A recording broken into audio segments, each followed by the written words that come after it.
All right, we're going to try this a second time and checking the sound is on. So I'm going to do the same problems that were in the other video, except this time with the sound on. So let's get started. So the first problem it looks like, and I've got the video over here, we're testing solutions. So what we want to do is we want to take a system of equations, and this is section 3.1, and we want to determine if something is a solution. Now, the problem we're going to look at is this.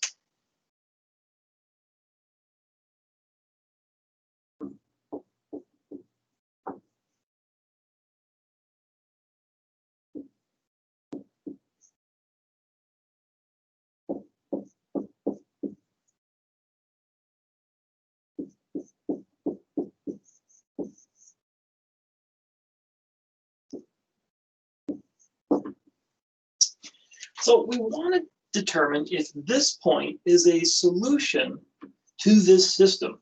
Now, what linear systems represent are lines. So these are two different lines.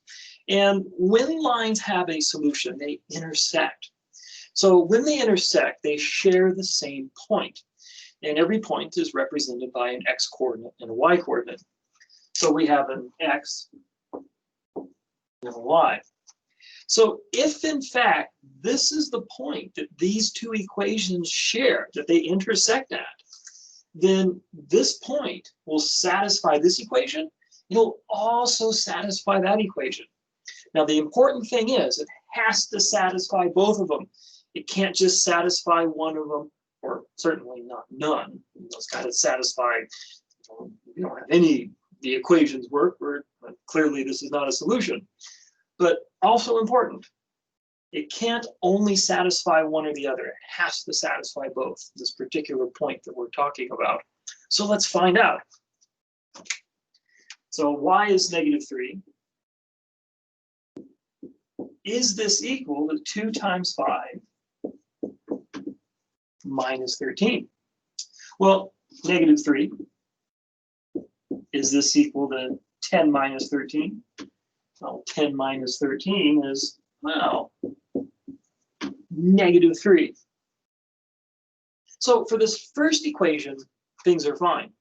We've got to make sure this also works for the second equation.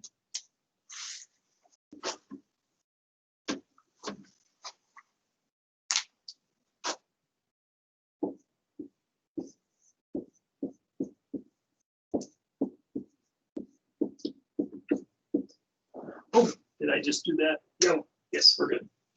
So now we got the second equation, 4x plus 9, there's the y, equals, well, does that equal -7? Well, we multiply. Does 20 plus -27 equal -7? Or is -7? Well, it certainly does. So that means this point works for both of these equations. So that means this solves the system.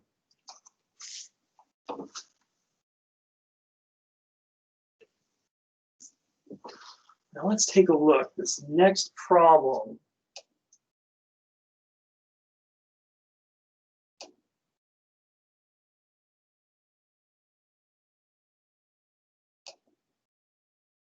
Let's see. Back up a little bit here.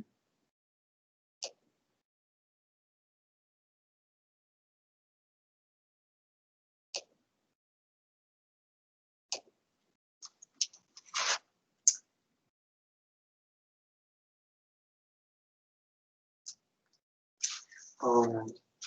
So that's how we can test if a solution works. Now, what do we do about actually finding a solution? And there's 3 ways of doing this. We can do this graphically, we can do this using substitution, or we could do it using elimination. So first off,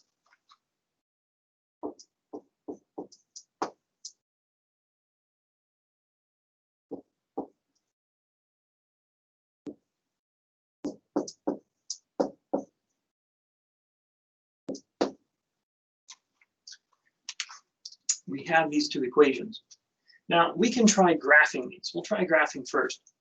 So if we graph these two equations, one thing I'd recommend, put this in y equals mx plus b form. Now, you could graph this using intercepts if you want, but I'm going to go with y equals mx plus b. So to do that,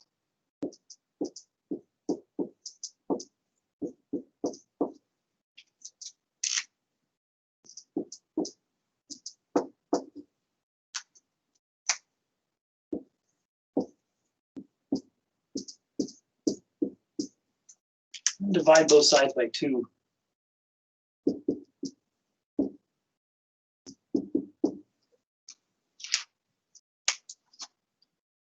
Now, the thing to keep in mind is we're dividing both sides by 2.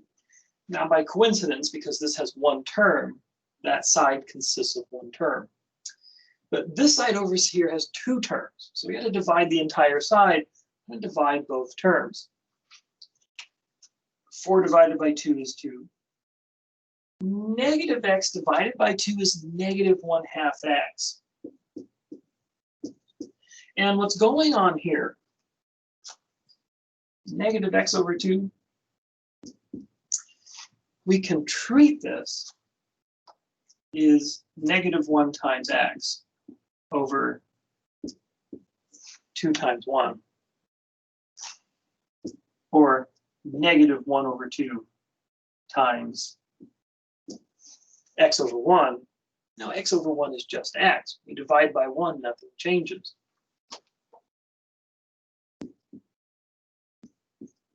So that's how we get that. So just a little convention there. Now, more than just convention, though, this helps us actually plot this. Because remember, the number attached to the x is the slope. We're going to have a rise, or in this case, it'll be a fall, because you're going to have a negative. We have a run, or a movement to the right. So this helps sort of clear what exactly our slope's going to be. So what I'm going to do, I'm going to rewrite this.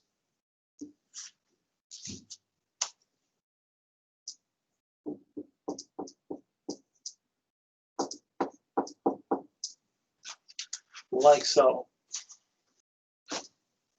Now, when we're graphing and we have negatives, I'm going to treat the negative as if it's on the top number.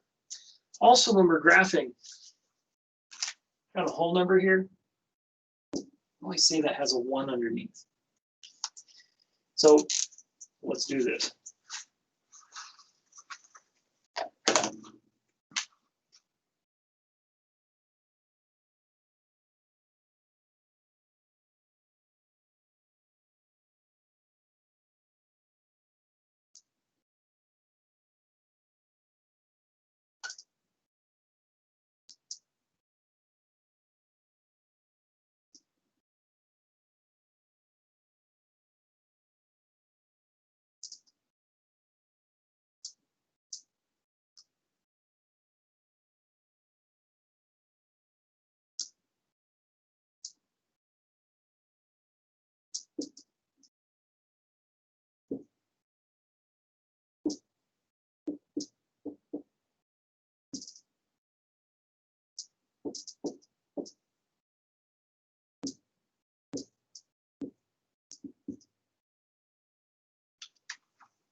So graphing this first one, we have a y-intercept of 2.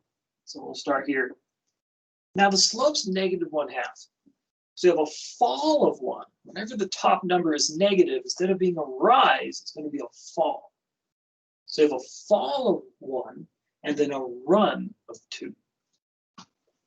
So we'll fall 1, run 2. Fall 1, run 2. That's about the best we can do on this. So we'll connect these as well as we can and sort of extrapolate here. All right.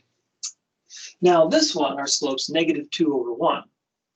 So we have a y-intercept of 1 right there. Again, the y-intercept is a number with no variable attached to it. So we're going to drop 2, run 1. drop 2, run 1. And let's see, we connect these. I find out how good my drawing is.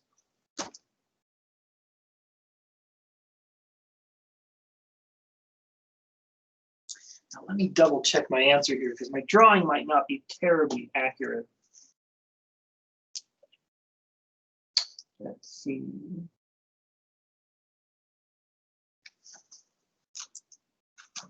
Try that.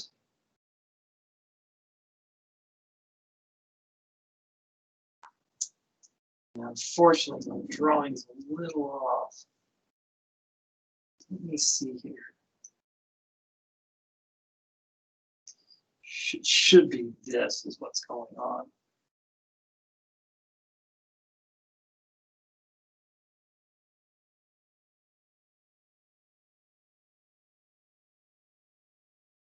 And that's going to be our intersection point. That's artistic license notwithstanding. So we've got an intersection here. Now, where these lines intersect, that's the solution. So if you're doing this on paper, if you have graph paper, that really helps. So maybe a graph paper and a ruler, and then this is a much more accurate. But where they're going to intersect is this point here. This is -2 and 3. So this here, that's the solution to this system. So that's how we can solve this by graphing. Now let's see if some of the other ways here play forward.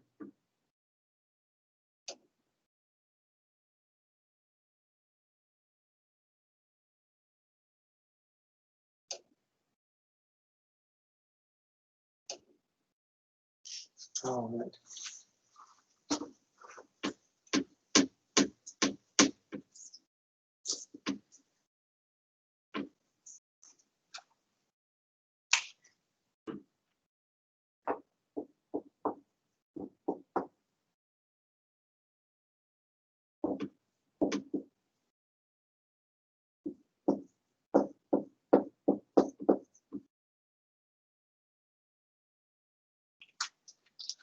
So the other method we could use is what's called substitution. Now what we do here is we assume that we have a solution. And when we make that assumption, again, we're saying that the lines intersect. Now where they intersect, the x-coordinate is the same for both lines. And the y-coordinate is the same for both lines. Now what we're going to do, we're going to solve for one of these coordinates. So let's say we take this one.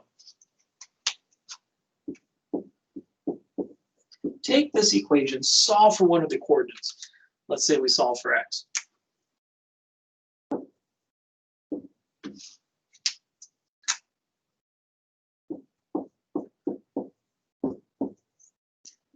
So we have this expression for x.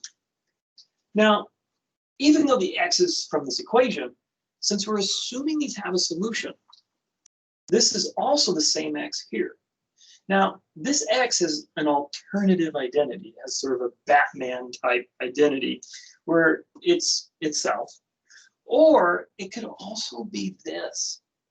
So we could replace this x, which is the same as this, with 6x minus y. Now, when we do that, this equation will have nothing but y's. And because there's nothing but y's, we can solve for y and get a number. So let's do that.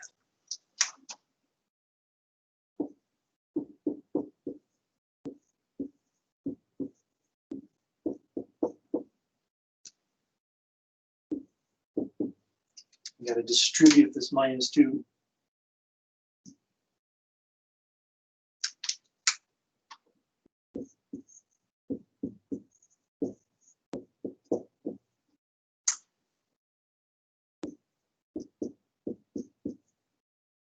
Let's see, combining like terms, -12 with 10 will be -2 plus 2y. Let's see. Let me double check something here. It looks like it's going to fail. Make sure I've got this written down correctly. Let's see. That's right.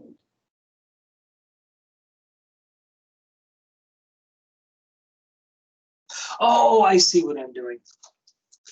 All right, sorry about that. Let me back up.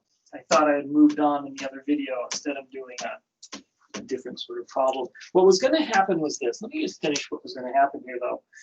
We had this. So we had -2 plus 2y. If we subtract 2y from both sides,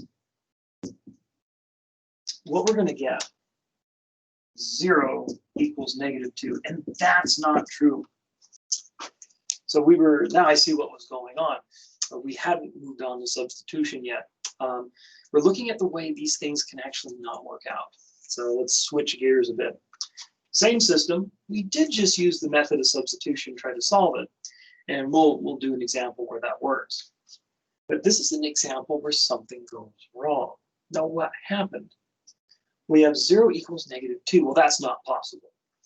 So what happens is a system of equations has a solution only if they intersect. But what if they don't intersect?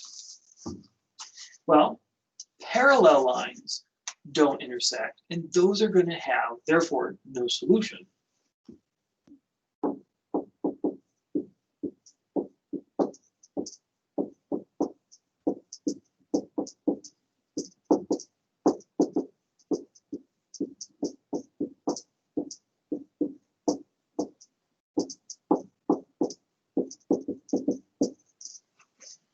So lines that don't intersect will have no solution.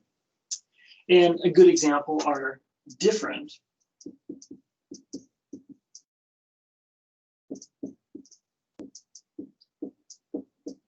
parallel lines.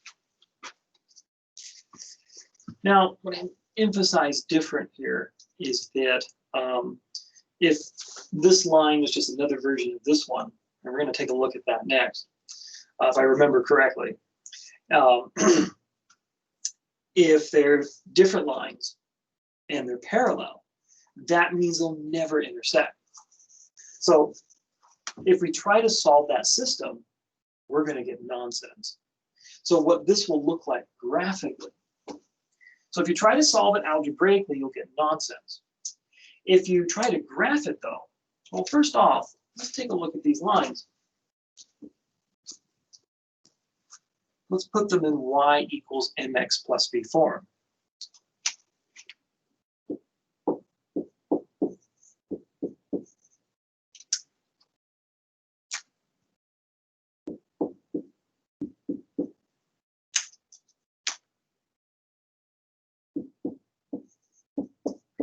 Or we could say, you write it like that.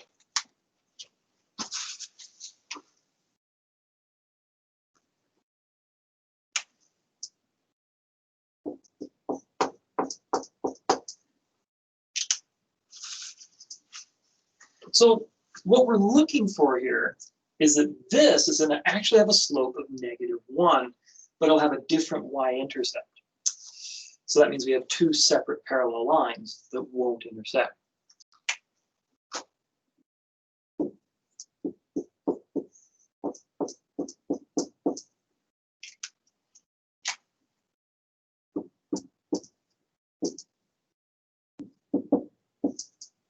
So again, divide both sides by 2.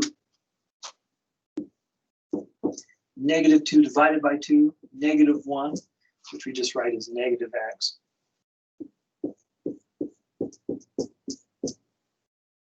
Just as a reminder.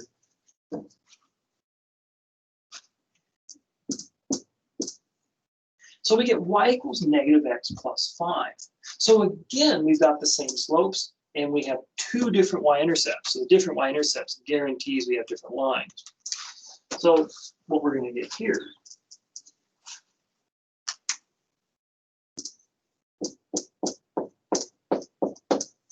-x plus 5. So we try to solve this algebraically. And we'll go over that technique called substitution. We will cover that. But if you look at this graphically, what we will get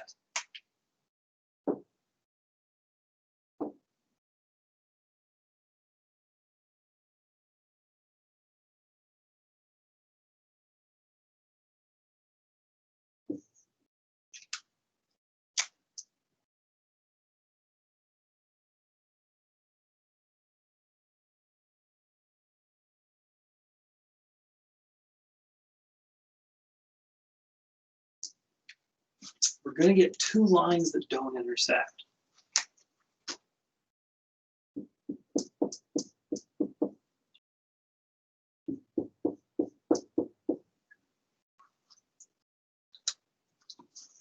And since they'll never intersect, they'll never have a point in common, and therefore no solution.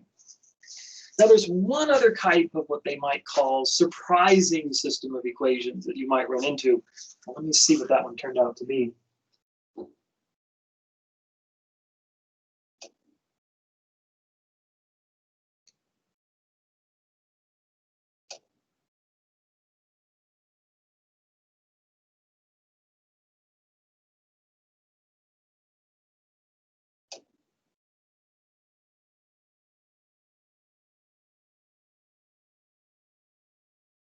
Pardon me, just waiting for the video to catch up here. All right. So the next one we looked at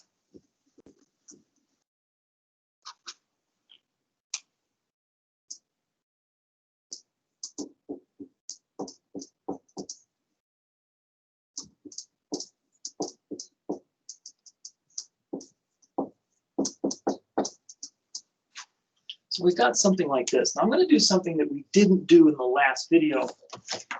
Again, I'm going to try to solve for this using that substitution method we'll cover in a little bit, or review in a little bit. So we've got y is 3x minus 2. So again, I'm going to replace y with 3x minus 2. I'm going to do it in this equation.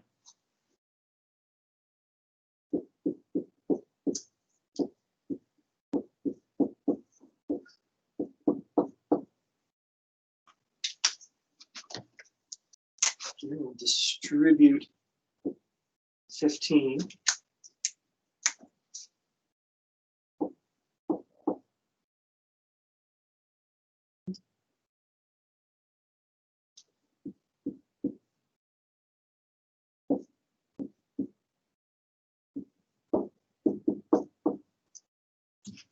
Let's see. Maybe let me check this again. Oh, sorry, that was fine.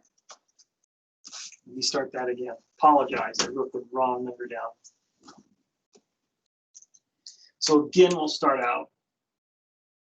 Y is 3x minus 2. And then we have 15x minus 5, 3x minus 2, and that's equal to 10. Now we distribute this 5. Actually, we're going to distribute the negative 5.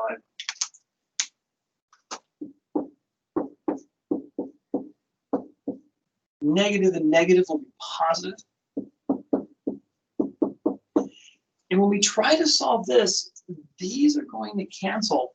So we're going to get this, which is correct. 10 is equal to 10, but so what? What happened to our variable? We're supposed to solve for a variable and have a number for that variable.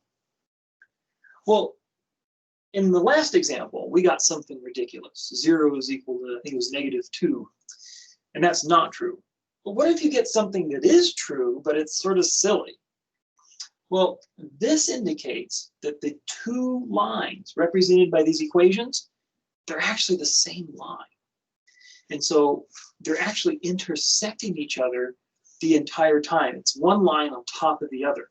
That's why I made it a point that you want to make sure your parallel lines, that they're separate lines, they're not the same one. If in fact they are the same line, then you're going to get something like this. And this means the lines are on top of each other because they're the same line. and they're intersecting each other the entire time. So there's infinitely many solutions. So let's double check this. What's going on? Putting this in y equals mx plus b form.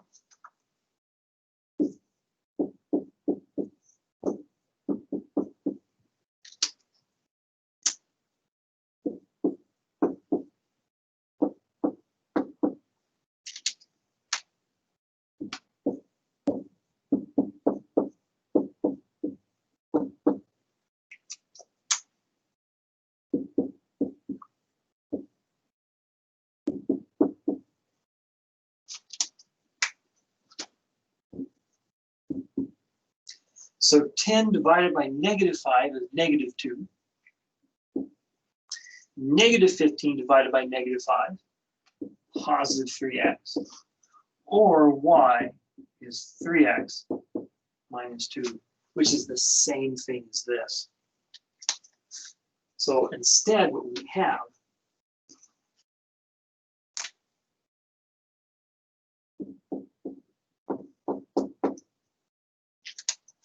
is that. So when we graph these, we're going to have one on top of the other. Let me make a note. We have the same lines.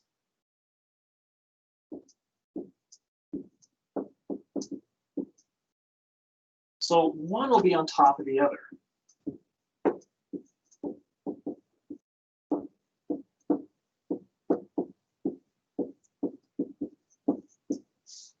So that means they'll be intersecting the whole time. And so that means there are infinite solutions.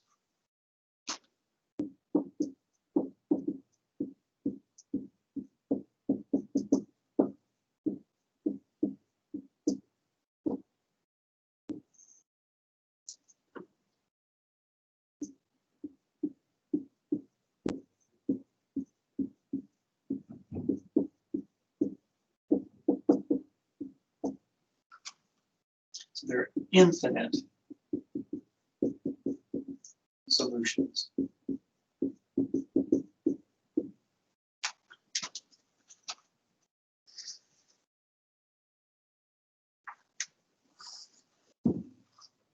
So let's graph these, and this is what I mean. So you can see what I'm talking about.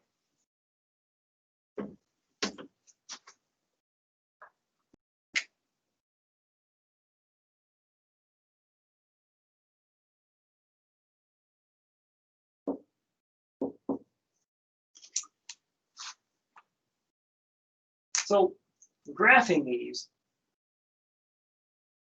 line doing this.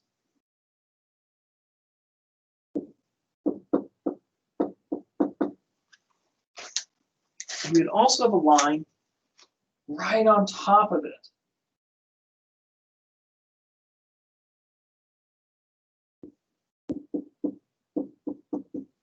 So every point along here is a solution because that's a point that two lines have in common. So that's why we say they're infinite solutions. Now let's see, let's move on here.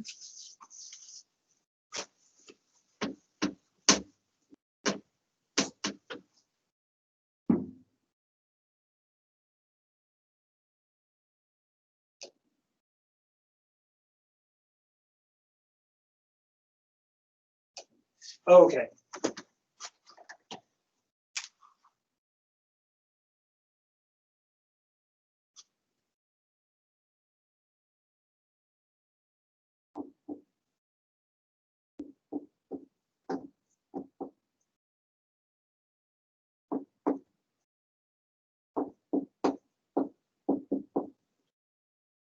Now this will be either substitution or elimination. I think it's going to be substitution.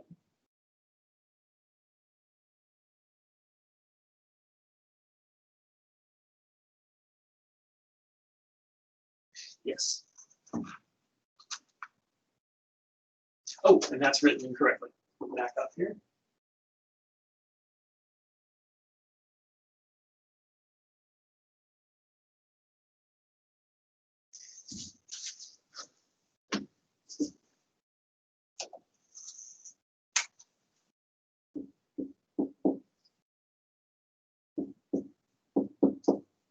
There we go.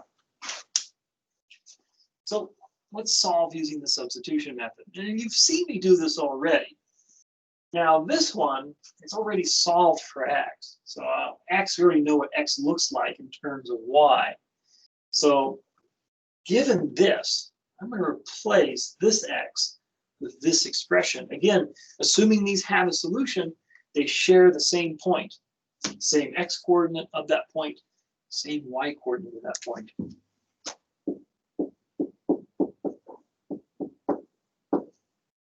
So now I replace this x.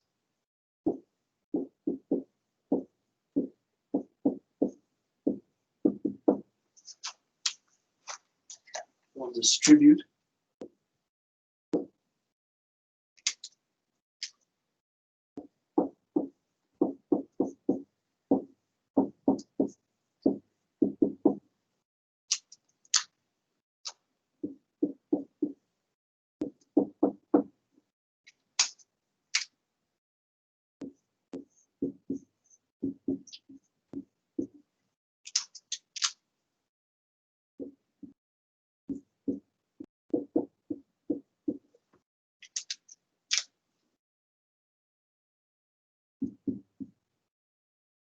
After dividing by 17, you find out you got y as 1.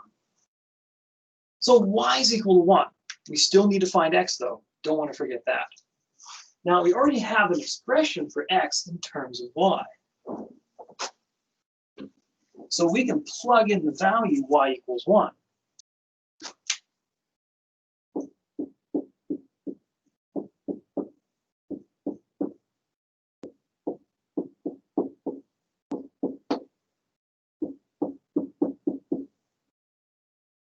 And now we have x is -2. So for the final answer, the point where these two lines intersect is -2 and 1.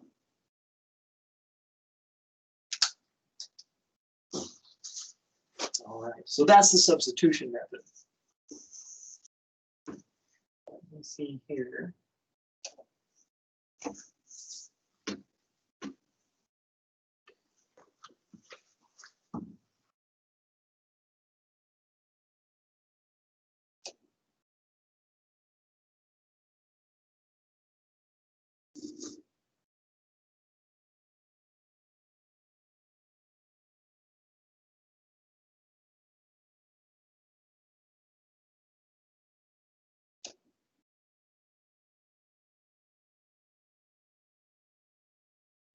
There.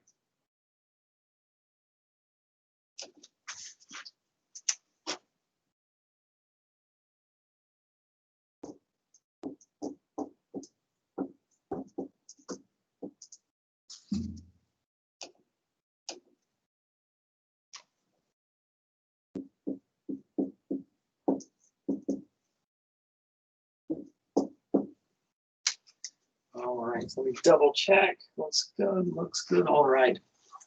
So the next method I want to talk about is called elimination. And the idea is this.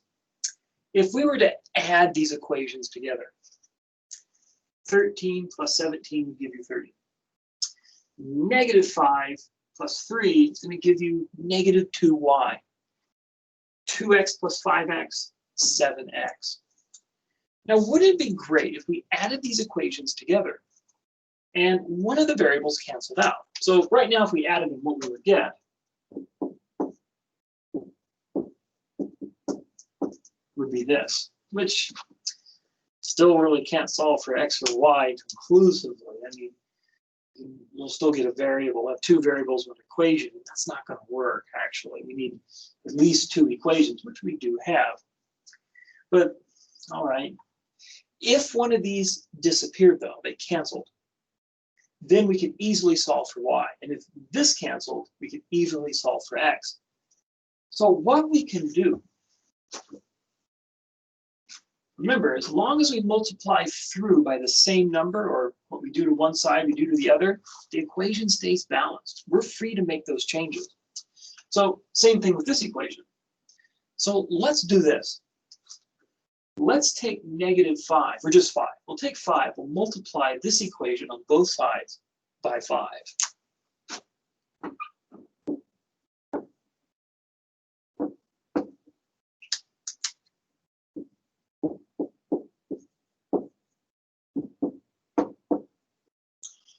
And we'll multiply this equation on both sides by -2.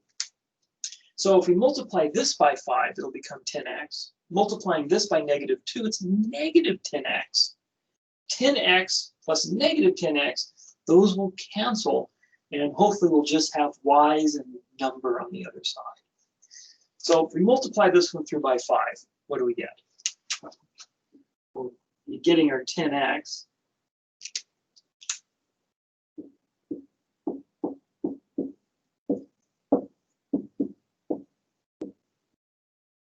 And then this one, we multiply both sides by -2.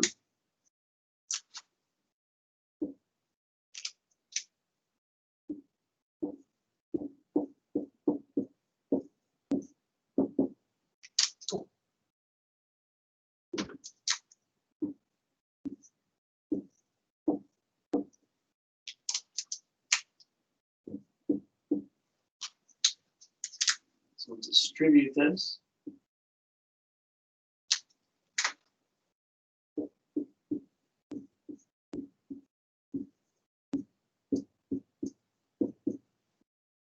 So now we have these two new equations.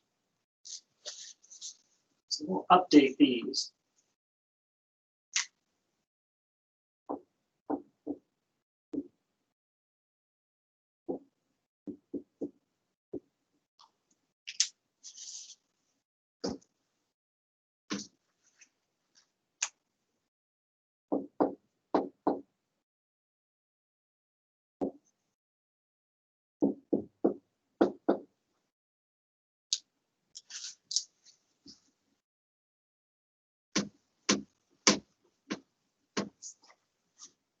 So now we add our equations. 10 and -10, that's going to be 0. So this cancels out. -25 plus -6, -31y. And then 65 plus -34, +31. Now we can solve for y.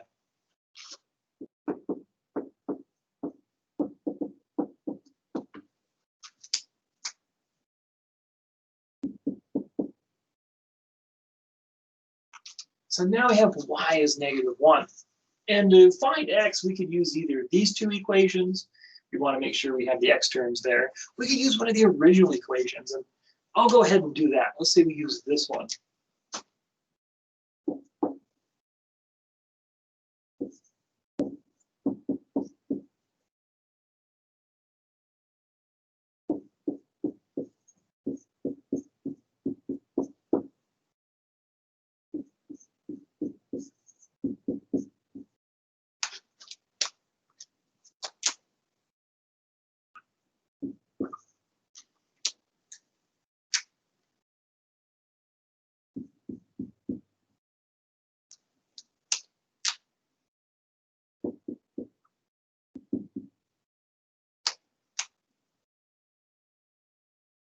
X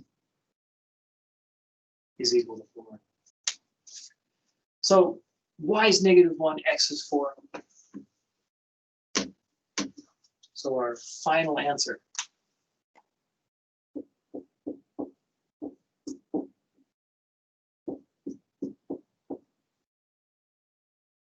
4, -1.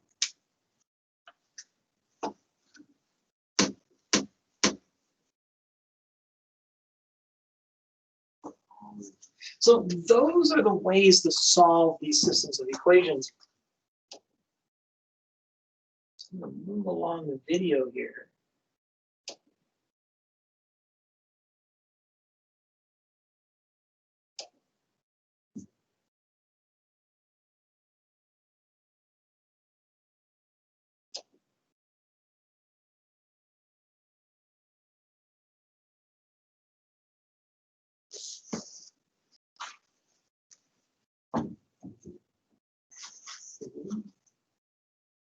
So what I'm going to do, we'll come back to the story problem in a bit for 3.2. We will come back to that. We'll save that one for the end. But we're going to move on to chapter 4 in the meantime.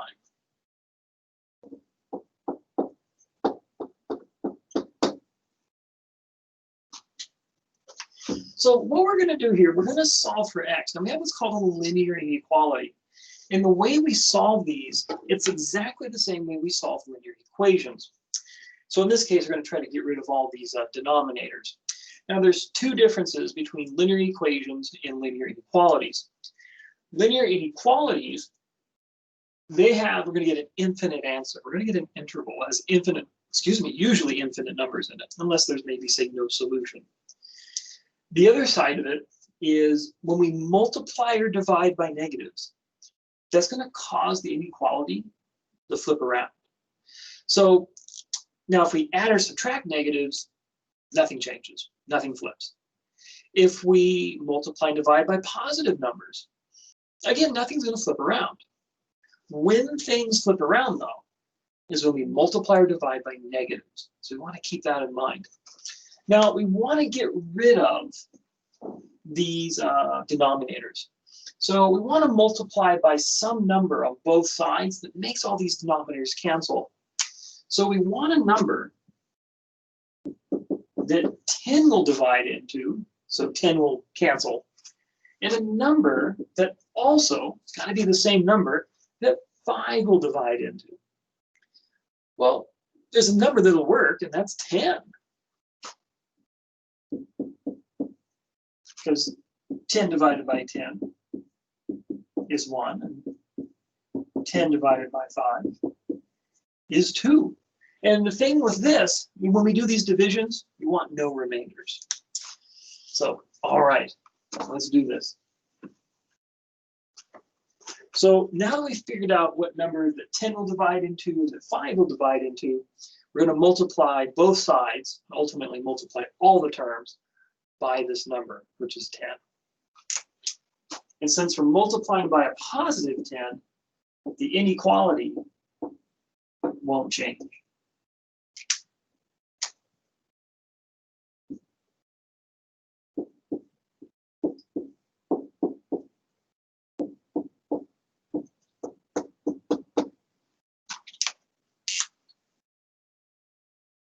So distribute the 10.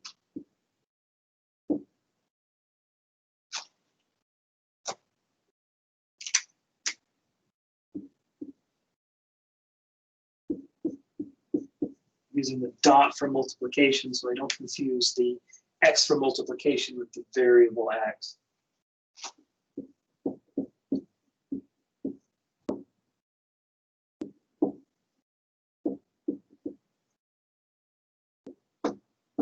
Ooh, squeeze that in there. So this is how this works. 10 goes in the 10 one time.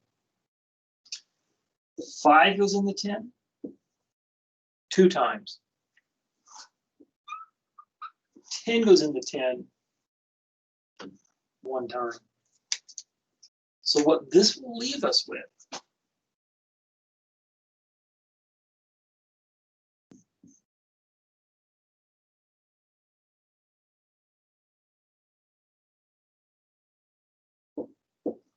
something without denominators. So we'll get 3x plus 10 greater than or equal to 2 minus x. And we're going to solve for x just as we did before. We're going to move all the x's to one side, add x to both sides.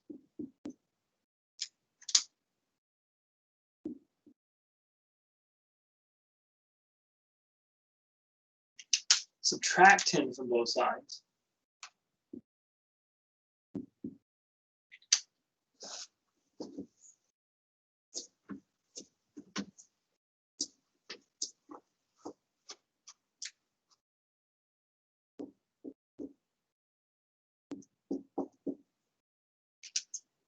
And since we're dividing both sides by +4,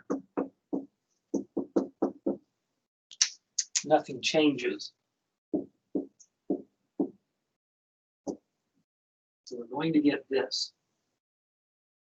Now, this is one of our answers. There's 3 types of answers you can have for this kind of problem.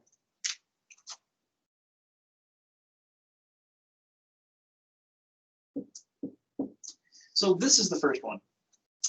The second one, this says x is bigger than -3. So bigger is always to the right of the number, smaller is always to the left. So bigger means to the right. And then this says we can be equal to -3. Now this is missing. We would put a parenthesis, something like this, little arc. But because we do have this equal to, we're going to put a bracket.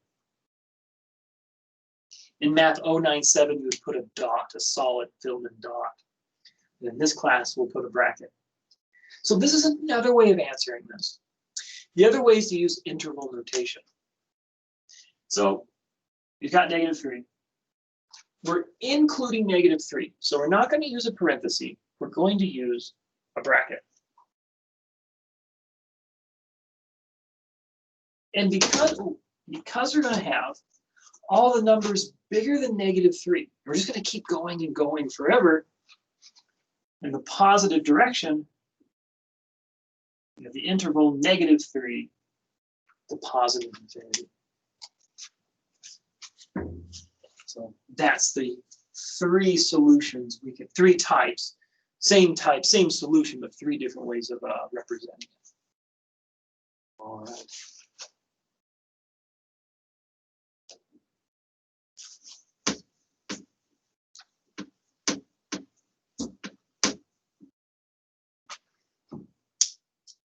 Let's see the next one.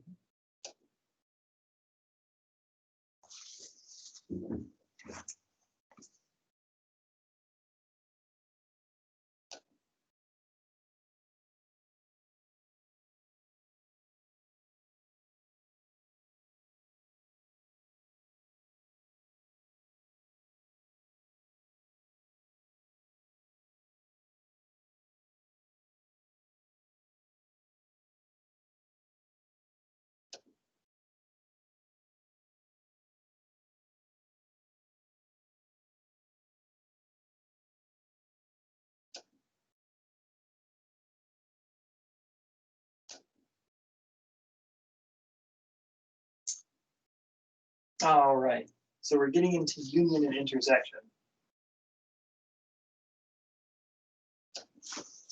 So we're going to talk about something called and or.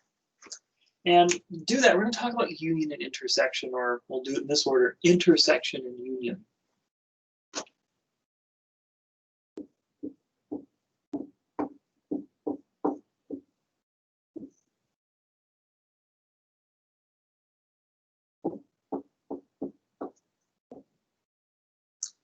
All right. So what intersection means, now these are sets of numbers. And when we talk about sets, we mean types of numbers. So this is like type 1, type 2, type 3, type 4. So you won't see like 2, 2 in the same set, because you only need 1, 2 to say that we have that type of 2. It's kind of like if you think about like a menu at Subway, you'll see like the cold cut trio, the meatball, and the BMT. They'll list the cold cut trio ones, the meatball ones, and the BMT ones. There's no reason to list the cold cut trio twice. They just list it once. And this is the same thing. It's like a menu of numbers. Admittedly, numbers aren't as tasty as sandwiches. But this is a menu of numbers. This is a menu of numbers. This symbol means intersection. What it's asking for is what numbers are in common between these 2 sets. Think of it as like streets intersecting. Streets intersect. For that little square there in the middle, they share the same pavement. So you want to see what numbers are common or shared between these 2 sets. So if we look at it, well, this one only has 1 in it, this one doesn't. But 2 is shared, and so is 4. So that means the intersection will be a set. I like to put numbers in sets. It contains 2 and 4. So this would be our answer.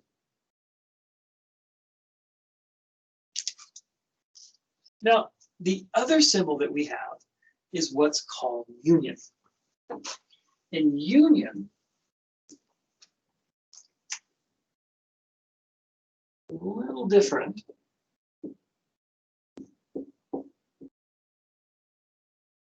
It's flipped. You take the intersection sign, you flip it, and you get union.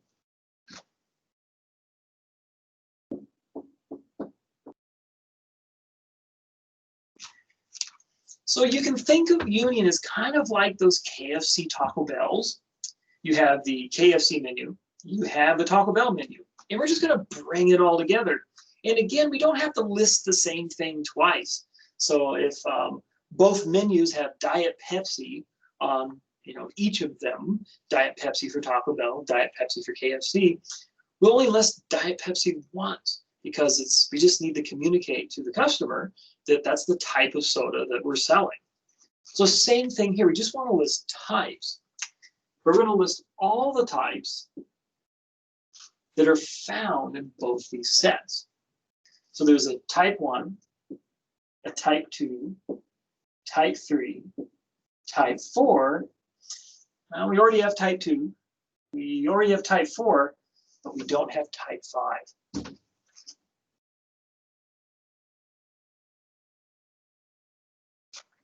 And that would be the union. All right, let's see what's next.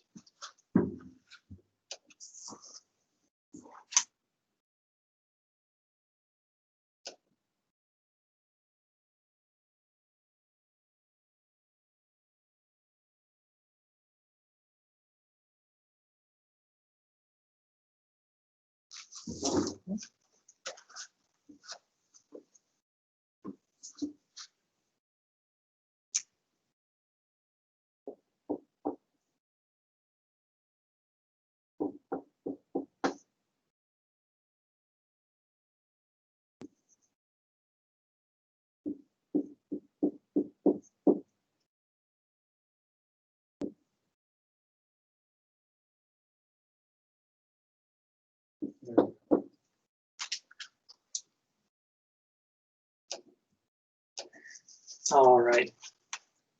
So this is going to be analogous to an intersection. What we're going to do here, we're going to solve this inequality. We're going to solve this inequality using the techniques we had before. The difference is, though, we're going to look for where these inequalities overlap. And where they overlap, where they have numbers in common, that's going to be our solution. So we'll get an interval here. We'll get an interval here. And we're looking for values of x that will satisfy both of these intervals at the same time. So x has to work for this, and it has to work for this one. So it's basically doing 2 jobs at the same time. Well, what numbers allow x to meet both of these requirements? So let's solve this one first.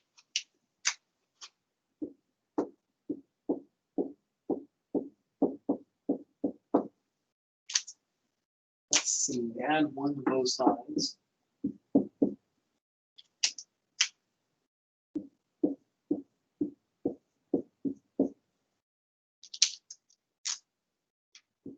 Subtract 7x. 1, there's an invisible 1 here.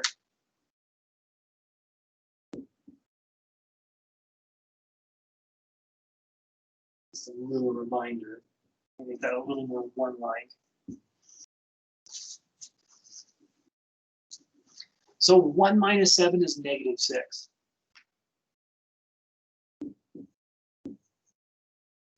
So divide by -6. Now we're dividing by a negative.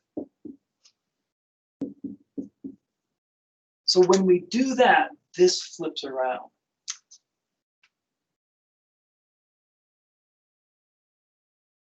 Because we divided by a negative, this does flip around. So that's what we get. X is greater than or equal to 0. I'm going to write this up here so I don't forget.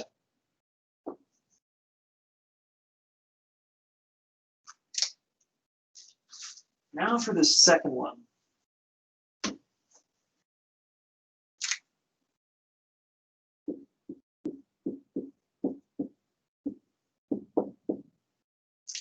So I might add x to both sides.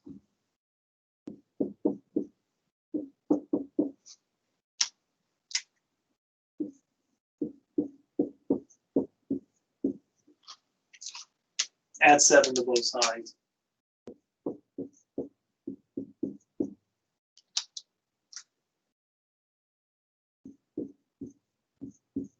Now I'm going to divide by positive 5. Now because this is positive 5, nothing flips around.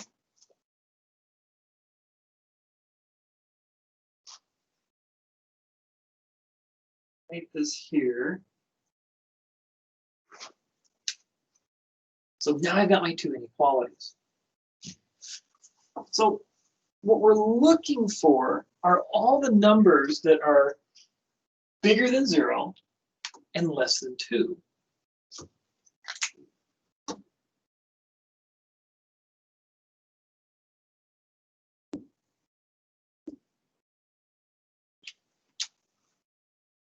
So for bigger equal to 0,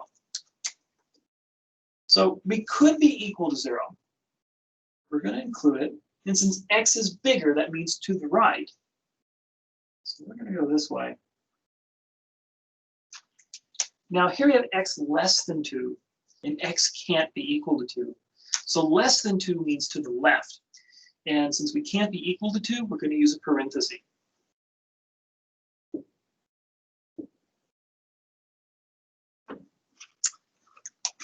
So where do we have things in common? Well, there's nothing in common here. There's nothing in common here. So where they do overlap is here.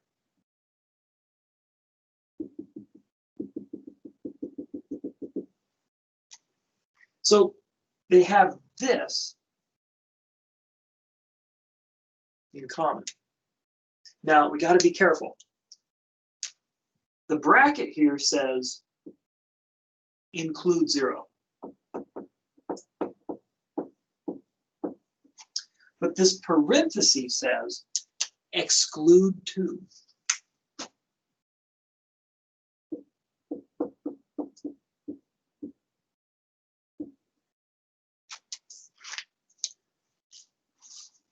So what this interval is, where we're including 0, we're having everything in between, but we're excluding 2, that's going to be our answer.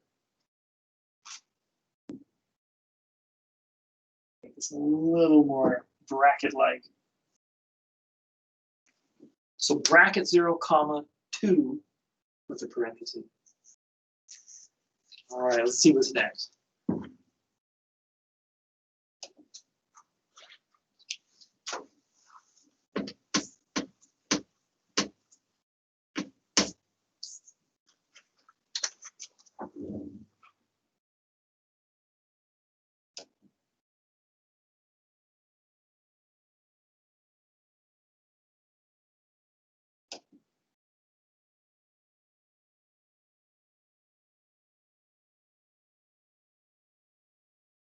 So let me just show you something. Let's say things were a little different. Let's say we have this.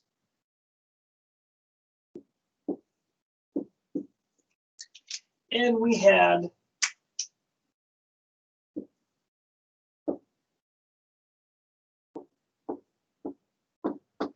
x greater than or equal to 2.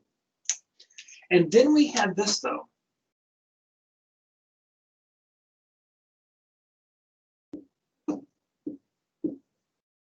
X less than 0. Now, in this case, so let's say we have our two linear inequalities. We solve one, we get this. We solve the other, and we get this.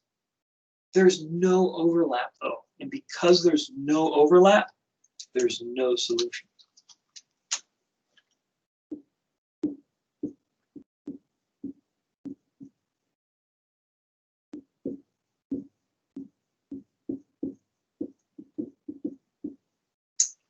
So no overlap, no solution. Let's see.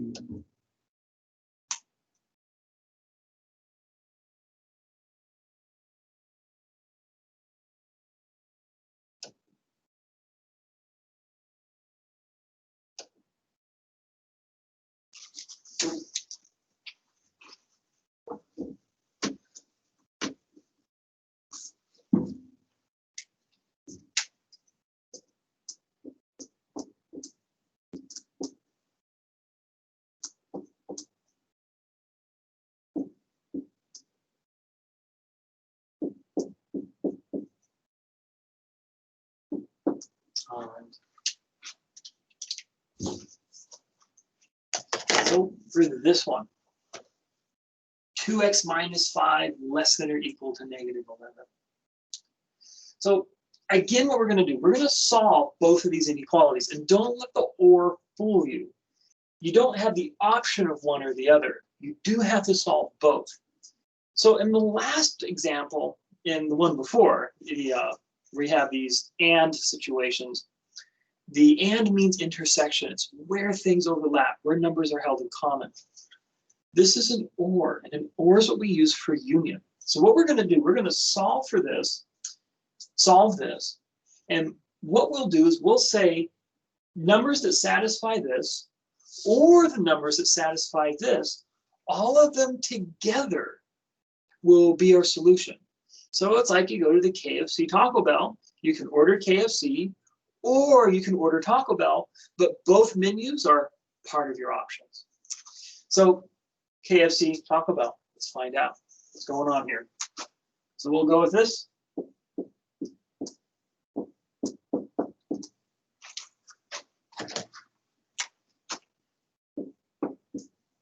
Add 5.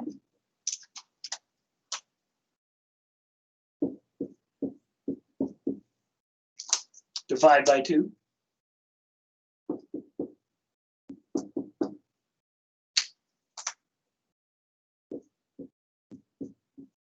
We're going to get x is less than or equal to negative 3.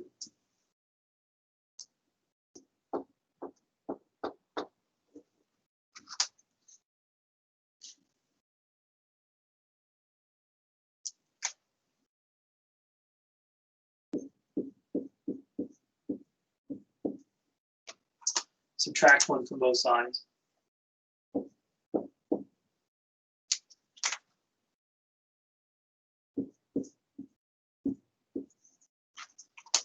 Now again, dividing by positive 5, not going to change anything.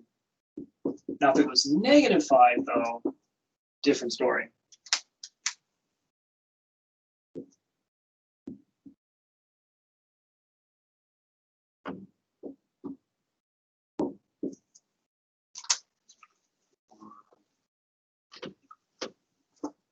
So we have the results for the two inequalities. Now let's graph them. Now, since we're going to do an or, we'll do this a little differently. Since we have an or, we're not looking for overlap. Both intervals, x bigger than 5, x smaller than negative 3, we're going to include them both. So smaller than negative 3, that means to the left. And since we have an equal to, that means we're going to include it. Now, bigger than or equal to 5? Bigger than 5 is to the right. Equal to, again, a bracket. So we want to make sure with or that we're going to have both intervals graphed on the same number line. Now, in this case, overlap doesn't matter. With ors, we don't want overlaps. Or we could have overlaps, that's fine. In that case, you have all real numbers is usually what happens, or maybe not all real numbers. But and I could do a quick example of that too. I'll show you what that looks like. This is fine. This is the interval x less than or equal to negative 3, x greater than or equal to 5. So we can have these two things as our answers. This number line is our answer. Think of this as KFC, and that's Taco Bell. Either one is valid. And then, as intervals, well, this interval, negative infinity to negative 3. This interval, 5 to infinity. And we're going to union these two together. And so this union of intervals, that's our third answer. So we can have this or this. You put an or between the two inequalities. While the other one you would put an and.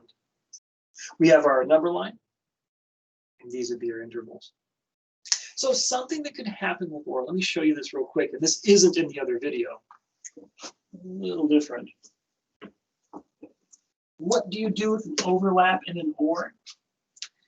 Well, let's say you have this.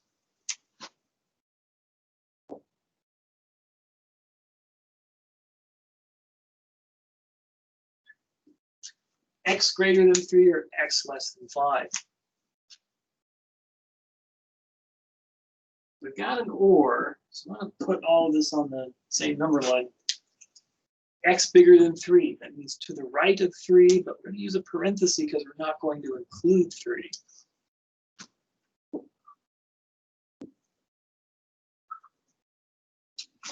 X less than 5 means to the left of 5, and again, we're not going to include 5.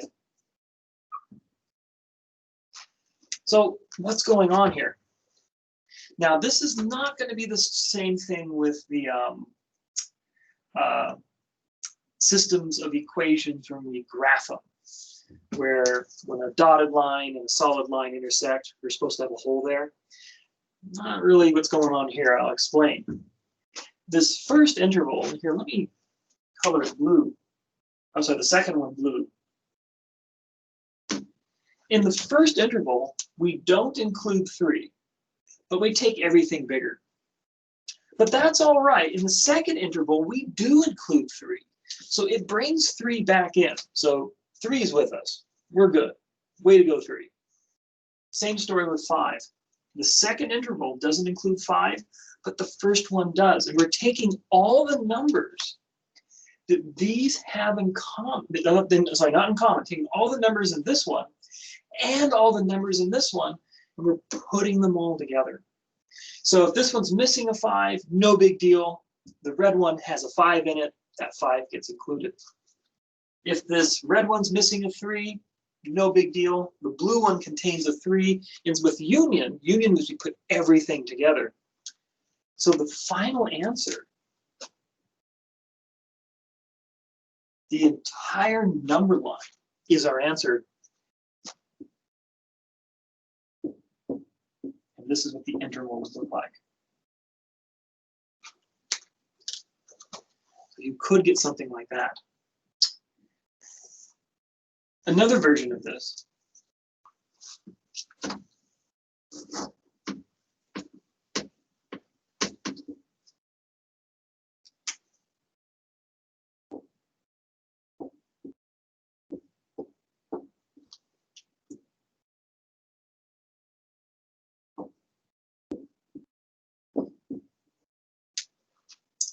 So x greater than 2, again, to the right of 2.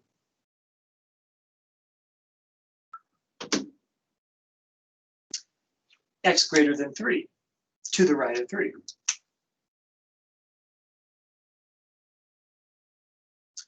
So what's happening here? Well, this red interval goes on forever. It has 3 in it. Now the blue one doesn't, but the red one does. So since we're doing a union, or means union, we're dumping everything together. So even though this one's missing a 3, the red one has a 3. So what we're going to get for the final answer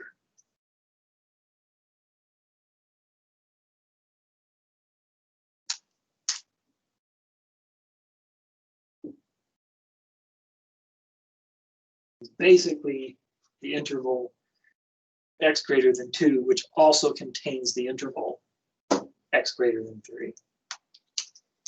So we're going to get this. not including 2. We do include 3 because even though the blue one doesn't, the red one still contains a 3. A little more infinity-like. And that's our answer. So, that being the case, let's see what's next.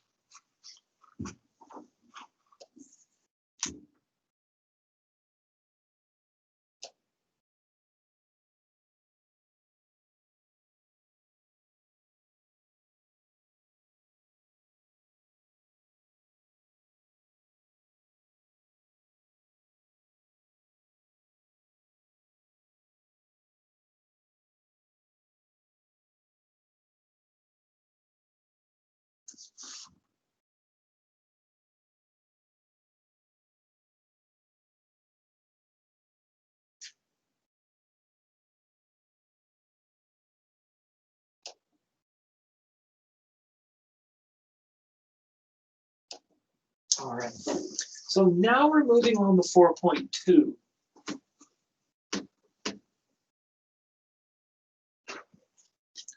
And so 4.2, this is where we're dealing with absolute values. So just as a reminder, absolute value makes everything positive. So if you're positive, you're going to stay positive. But if you're negative, you're going to become positive. So what happens here when we have absolute values like this, we're going to consider 2 possibilities. So if we think about this, say absolute value of x equals 2, x could have been positive 2, could have been a negative 2. Now what we end up doing is we're going to break this down into 2 equations.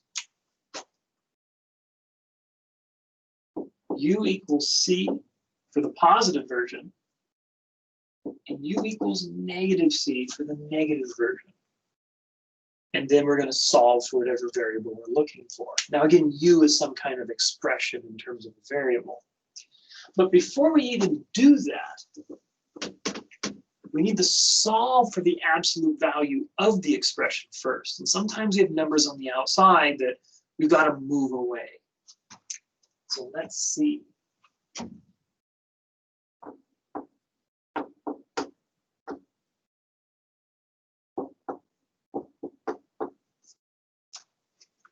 So what we're going to do first is solve for the absolute value. So we'll subtract 2 from both sides.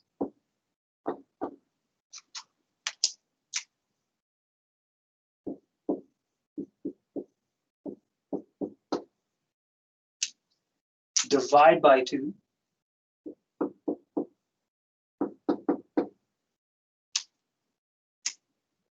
And so we'll get y plus 6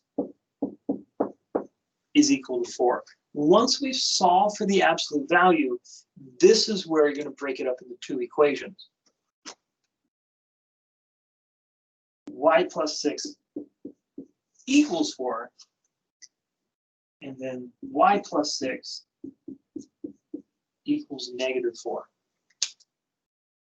And now we solve for y in both equations. If we only do one equation, we're only get half the problem right, and maybe miss the whole problem, to be honest. So minus 6, and then for this equation, minus 6, minus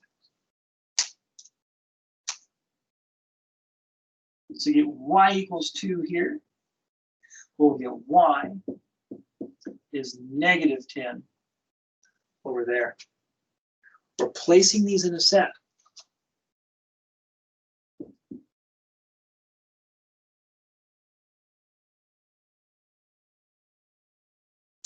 The set of the 2 numbers, negative 10 and 2. And that would be your solution. All right, let's see what else is going on.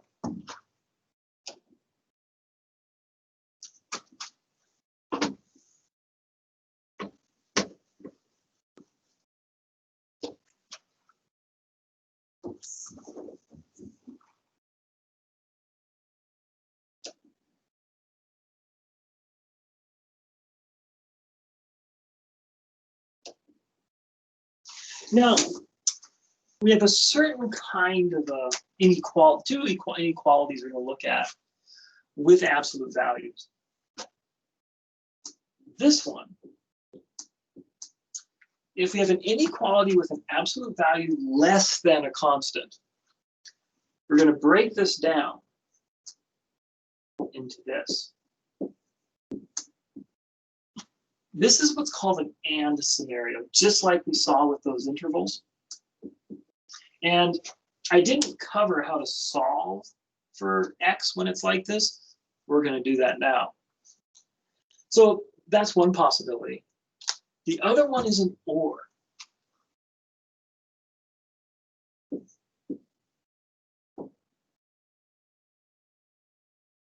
You could get this. And if you get this, you're going to solve these two inequalities.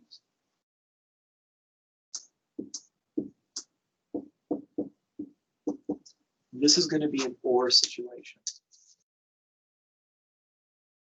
So if you have an absolute value less than, you're going to go to this. And if there's an equal to here, there's equal to's there also. If it's greater than, then you're going to get two inequalities you're going to solve. This one for your negative version, this one for your positive version. Now let's take a look, see which ones were solved.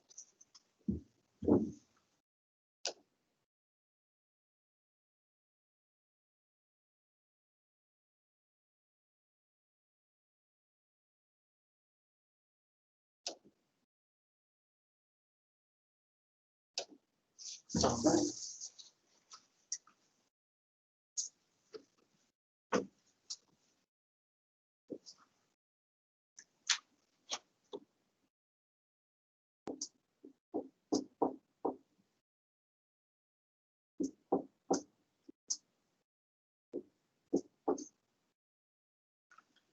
So first off, what we're going to do, let's simplify what's inside the absolute value. We'll distribute this to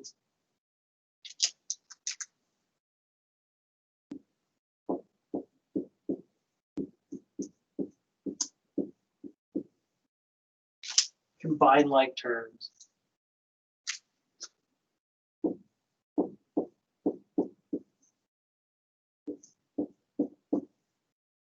And now we're going to break this down into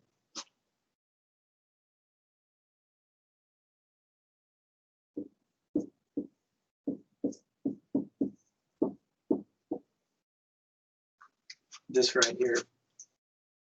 Now, and again, this is a u less than a constant. So the absolute value of u is going to be an expression. Absolute value of u less than some constant. So now we're going to solve. And if we subtract 2 from the middle, we want to isolate x in the middle. But if we subtract 2 here, we've got to subtract 2 everywhere else.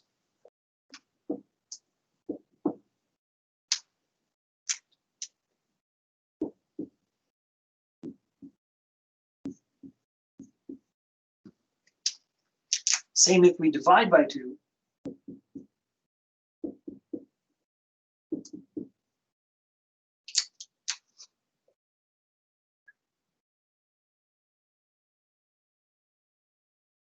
And so this is going to be our answer.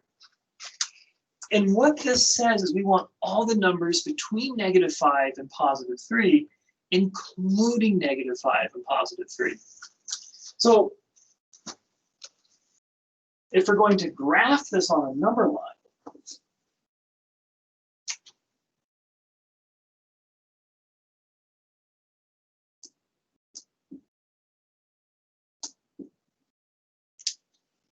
we'll take all the numbers between and include -5 and 3. Or as an interval,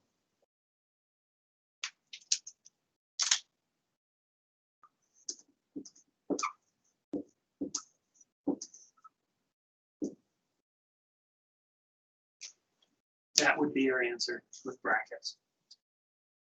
Now, something I want to mention about dividing by 2. Since 2 is positive, no inequalities will flip around. Now, let's take a look at something where we have a negative number.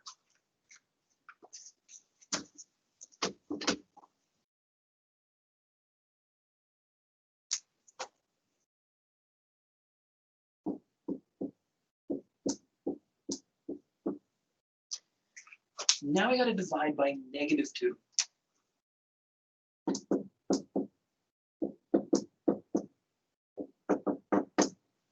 Since we're dividing by -2, both inequalities flip around. So this will become -3 greater than or equal to x greater than or equal to -5. And this is true. -3 is bigger than -5. So it's accurate. But remember, if you divide by a negative, it'll flip things around. All right, and what's next?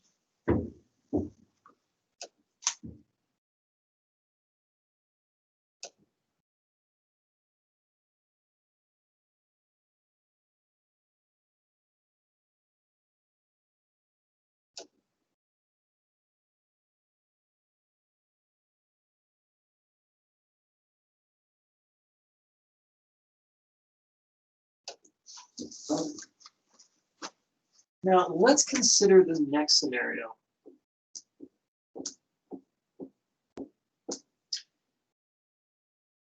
So this is our u. And here we have the absolute value of u greater than a constant. So this is going to give us 2 inequalities. The negative version and the positive version.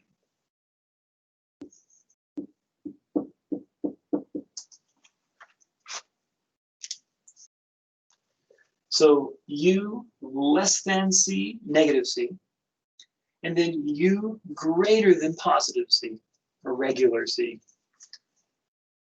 So let's solve for x. Subtract 1 on both sides.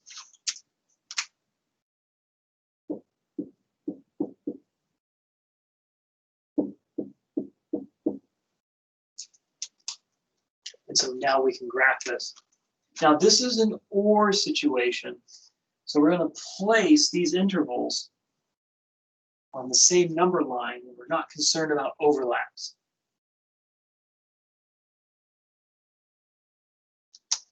So smaller than -6 means to the left. Bigger than 4 means to the right. And we're going to include the numbers.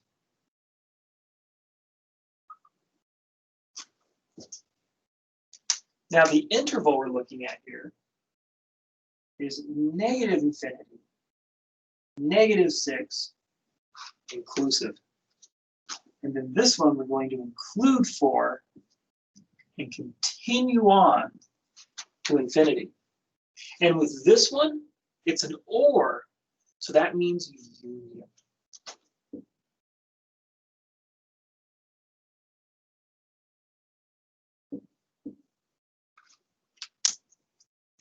And that's going to be our answer.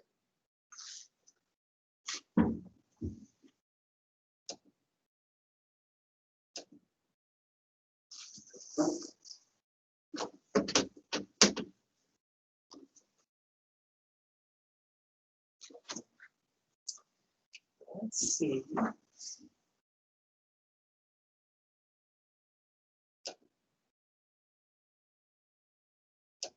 Now, a couple special cases. Let's say we have this.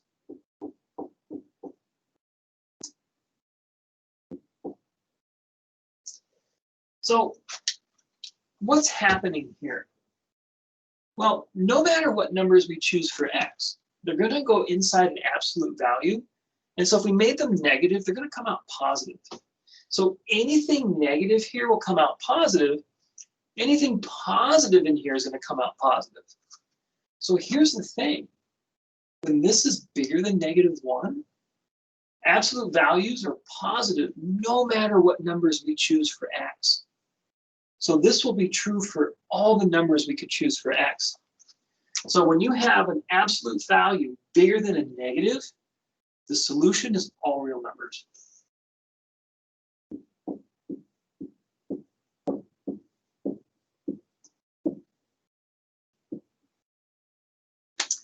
And the clue, that negative sign on the 1. Now let's flip things around.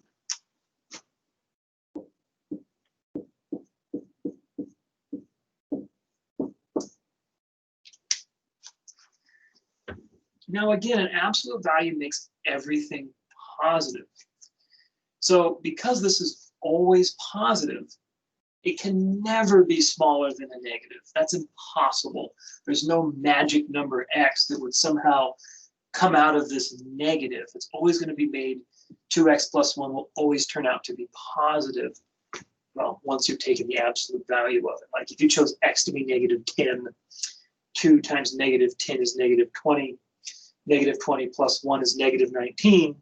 But the absolute value of negative 19 is positive 19. So positive cannot be smaller than negative, so there's no solution.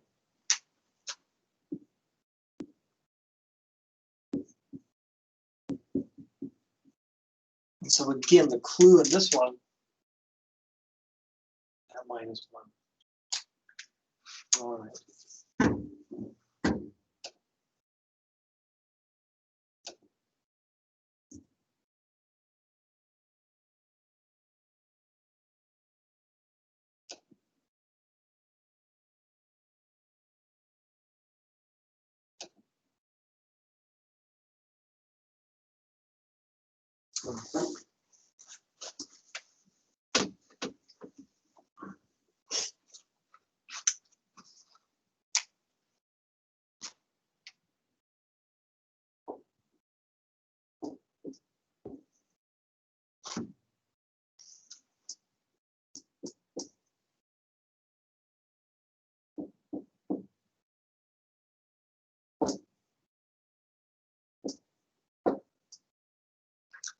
Now, let me make sure this is what I think.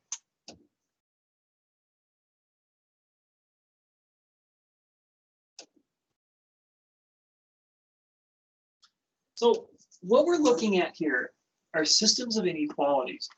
Now, the important thing to keep in mind with this, unlike systems of linear equations, where you have equal signs only, these you have these inequalities, and what they're going to do is you're going to get a solution that's a two-dimensional section of the Cartesian plane. So what we're going to look for is a region where this inequality's solution region and the solution to this inequality is going to have a region where these two regions overlap. Again, we're looking for points that will satisfy this inequality, but also satisfy this inequality. There's a couple ways of doing this. One is solving for y. And when you have a y greater than or equal to, you shade above the line. If y is less than or equal to, you shade below the line. So that's a technique you could use. The other technique are test points, and we'll go over both. So first off, though, I'm going to solve for y in both of these. You don't have to. If you're going to use the technique of test points, you can. You can graph these using intercepts, but I'm going to graph them as using the y equals mx plus b approach to lines. And in doing that, I'm going to solve for y. And I also want to keep a note. I'm going to keep my inequalities just in case I'm going to divide by a negative number and I need to switch them around. And then I'm going to also note that greater of this equal to here means a solid line. When you just have this greater than, that's going to be a dashed line or a dotted line. So I'm going to start with this one.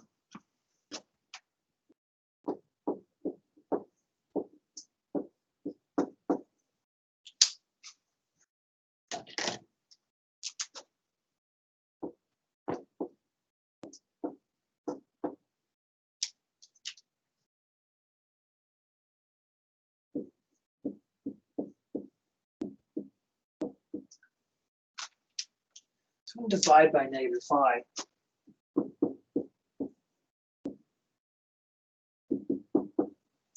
Now, since I'm dividing by -5, that's going to flip around. So 10 divided by -5 is -2.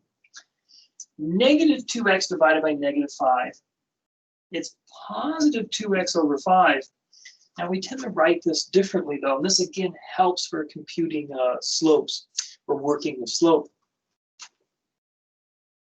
2x over 5, it is 2 times x, over 5 times 1, or 2/5 times x over 1, 2/5 x. So typically when we get something like this, we write the 2/5 in front of the x. Let me fix my 5 there. It looks kind of like an 8. Well, it's a little better. So what we'll do is, you can think of when we divide -2 by -5, we'll get positive 2/5. And the x is just along to the right. All right. I'm going to update this one.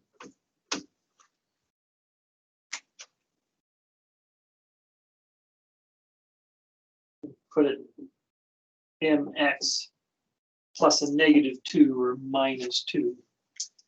Mx plus -2, which is the same as subtracting 2.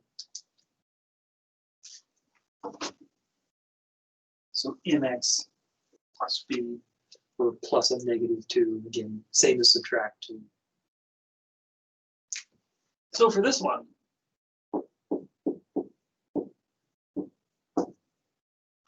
then I'll subtract 3x.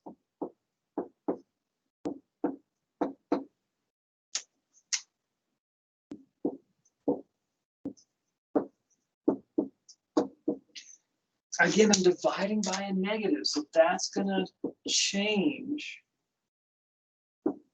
the inequality. I'm going to flip it. 6 divided by -2 is -3. -3 divided by -2 is +3/2. Have that x along for the ride.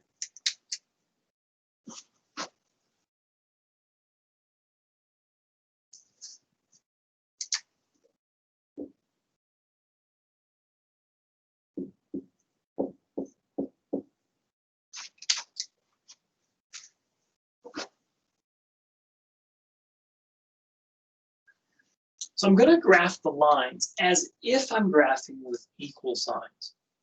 I'm going to note this is solid, and this is going to be dashed.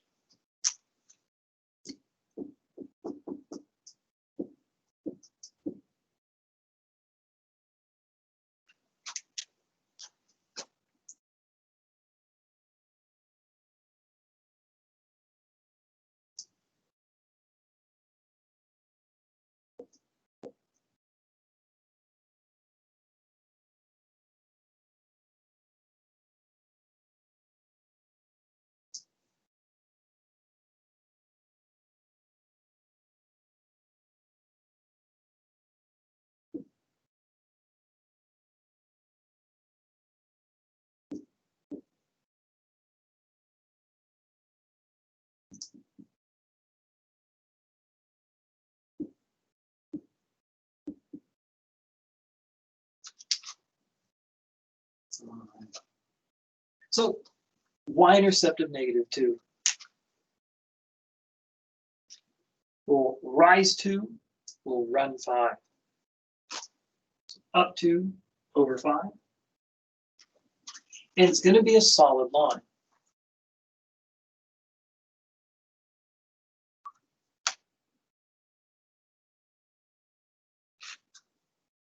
Now this one intercepts -3, will rise 3, will run 2. And we're going to make this a dashed line. Now again, you only need 2 points to draw a line. So once you generate those 2 points, you're good to go. In fact, let me make this one blue.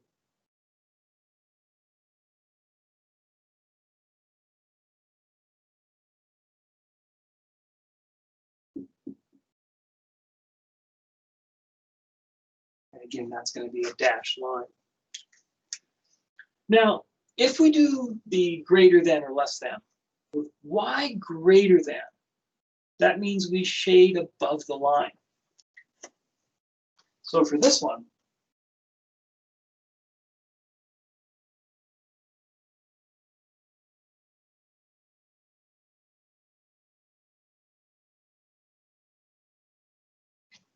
we're going to get that. Now for this blue one though, the dashed line, it's y less than. So we're going to shade below the line.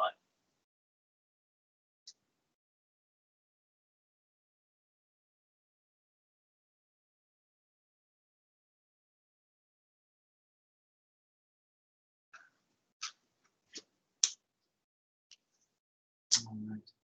So what's the solution to this? Well, what we have, we see the 2 solutions to the red line and the solution to the blue line. Now, the solution to the system is where these intersect. So there's no solution here, there's nothing here. Here's just the red region, here's just the blue, but where they overlap. Let me make sure this is a dashed line. Make sure this is a solid line, because this is the dashed boundary of the solution, the solid boundary of the solution. And that's the overlap. And for this one, it's a little different than with the number lines. Where they intersect, since we're looking for overlap, we're looking for points that these regions share. So only points that they have in common. The dashed line, it does not contain those points. But the solid line, even though it contains them, where they intersect, that's not a common point. We only want common points. Unlike the or, this is an and situation. So we're going to put a hole where they intersect. So that's one way of doing this. The other way of doing this is what's called test points. So we can keep things like this if we want. We don't have to. We don't have to solve for y if we're looking for test points, but we'll keep it like that. See if this works. We'll show you the technique.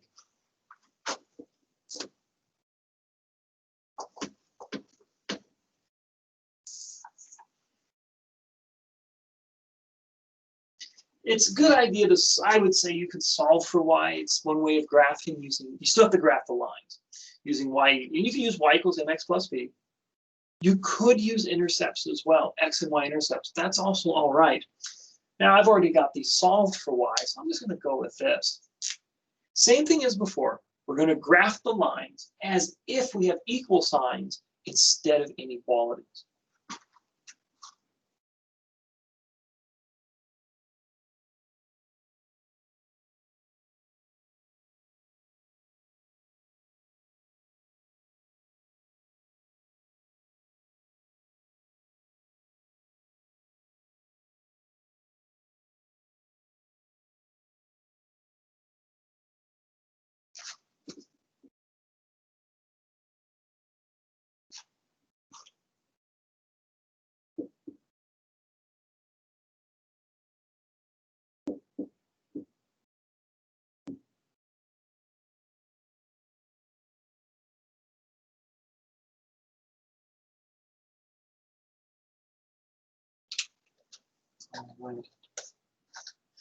So again, with this one,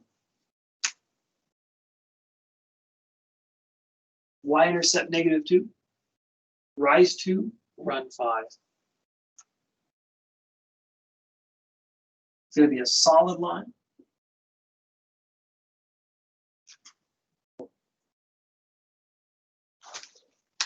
Now for this other one, y-intercept's -3. rise 3, run 2.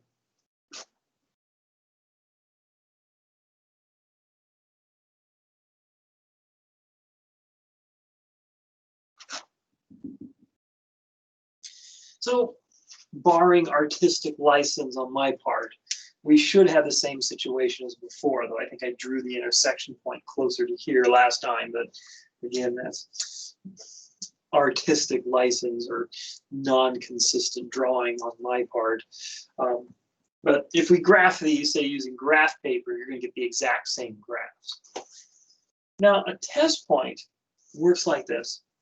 We want to choose a point that's not going to be on either of the line. Now, you can use multiple test points if you want to. I'm going to use one that will work for both lines. And that means a point that's not on either of them. I'm going to go with an easy one. Go with 0, 0.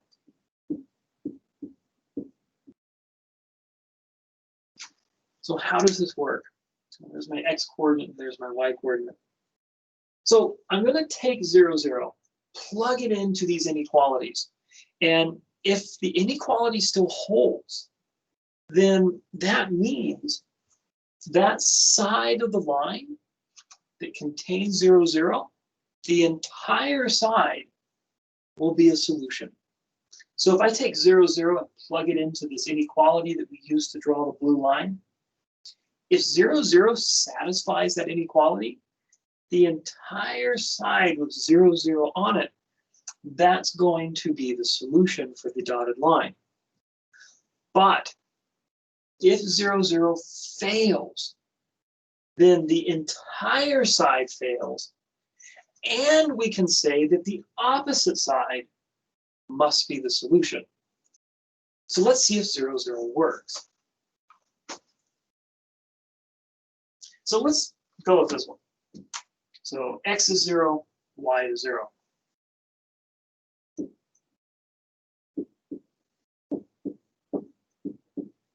So is this in fact true? Well, this will be 0, and 0 minus 3 is negative 3. So is 0 smaller than negative 3? It's not.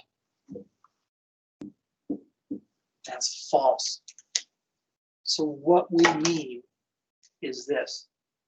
0, 0 is on this side of this blue dashed line that we get from this inequality. So the entire side with 0, 0 on it, not a solution. But it also tells us that the opposite side of the blue dashed line is a solution.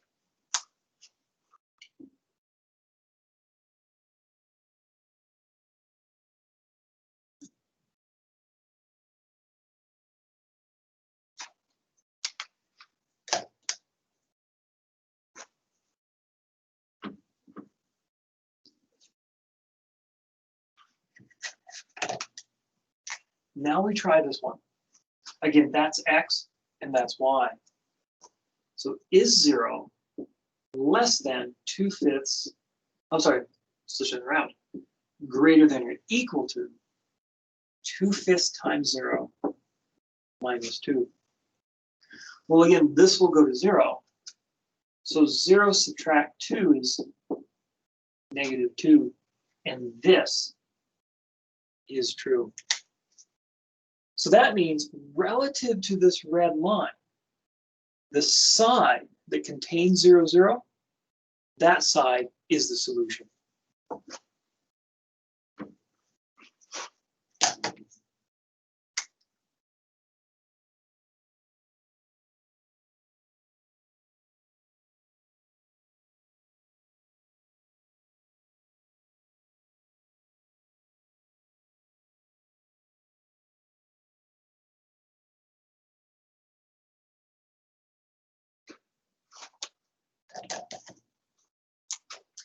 So this is what we've got. Again, we want the overlap. This is an and situation.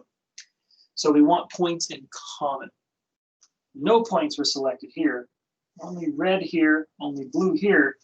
But here,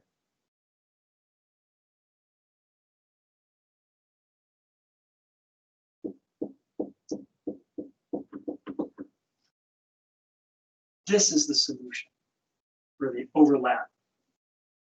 It's the same solution that we had last time. And then where they cross, again, only common points. So since the dashed line, there's no points there that can be that part of our solution. So the solid and dashed intersect, we're going to put a hole. All right, let me see what came up next.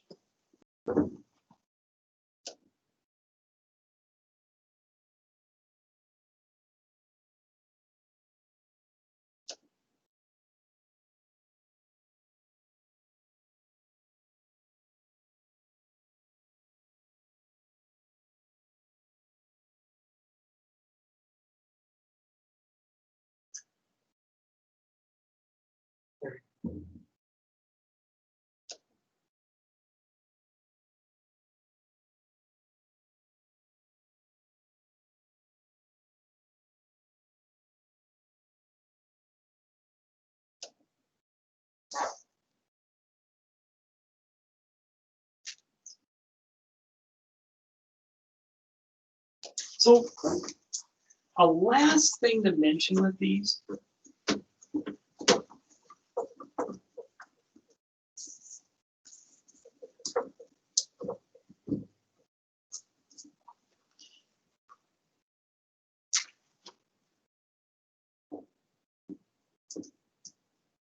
so if there's no overlap, there's no solution.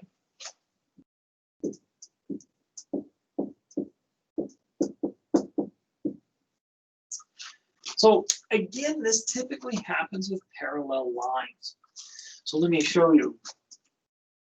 Say we have something like this.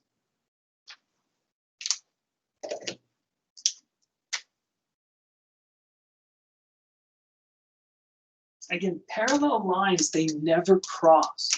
So this is going to run alongside each other like train tracks.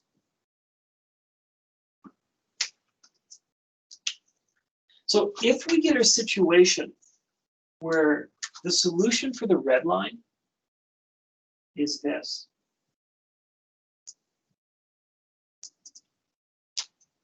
and the solution to the blue line is this,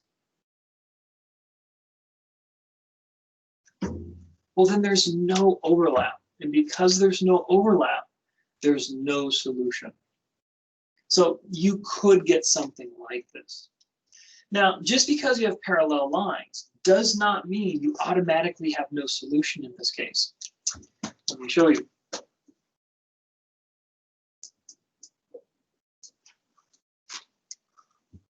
We could have a situation like this.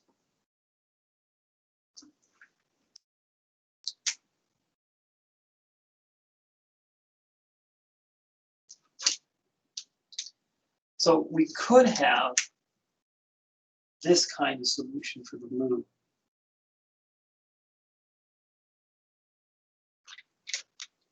So these would still be parallel lines, where the inequality for the red indicates shading above, but also the inequality for the blue indicates shading above. So the solution would be this.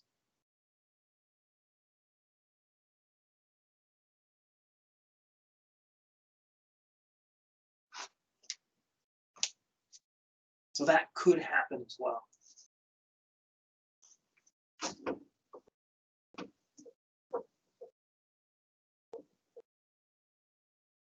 All right, let's see.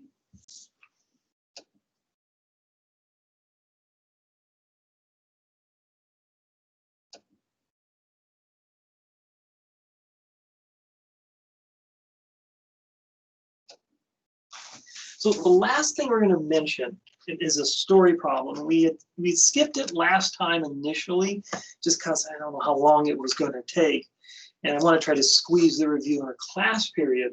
But I didn't think, no, this is important. We better review this technique.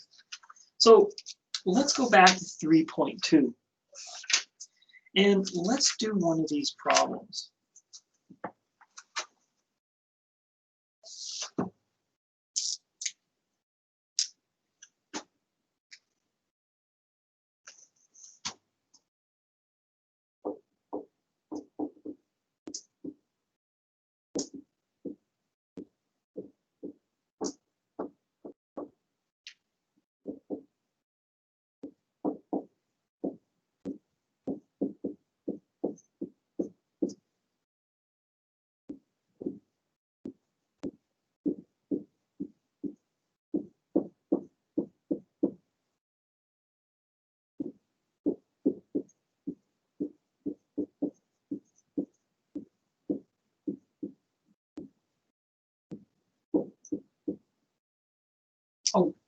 Pardon me.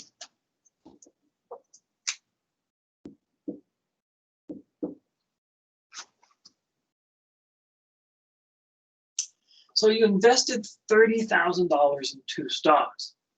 Now, one of them earned 14%. The other lost 6%. Now, the total earnings was $200.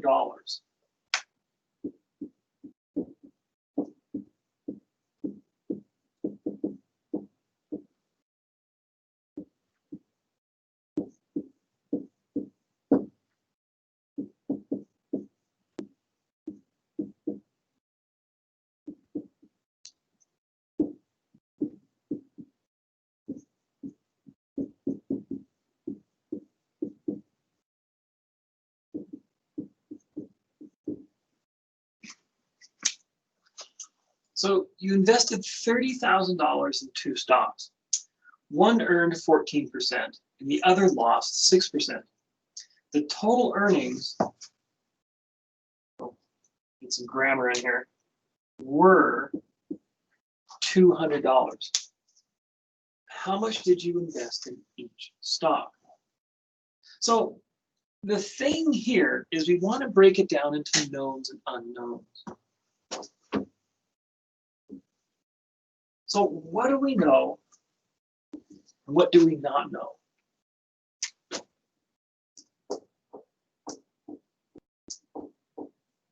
So what is known? Well, we know that we invested $30,000 total.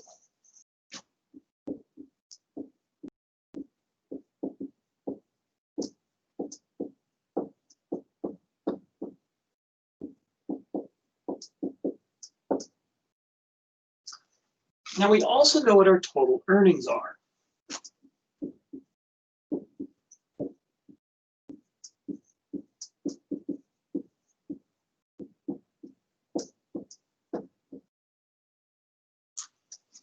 Now we know for one stock we gained 14%.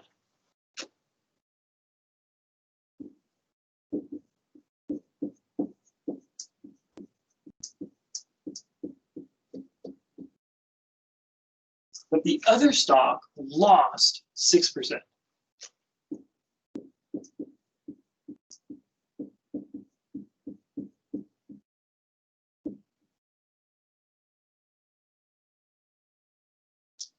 So that's what we know. Now, what do we not know?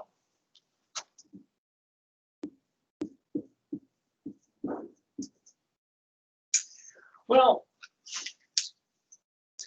we don't know how much was invested in each stock. So that's what we got to find out.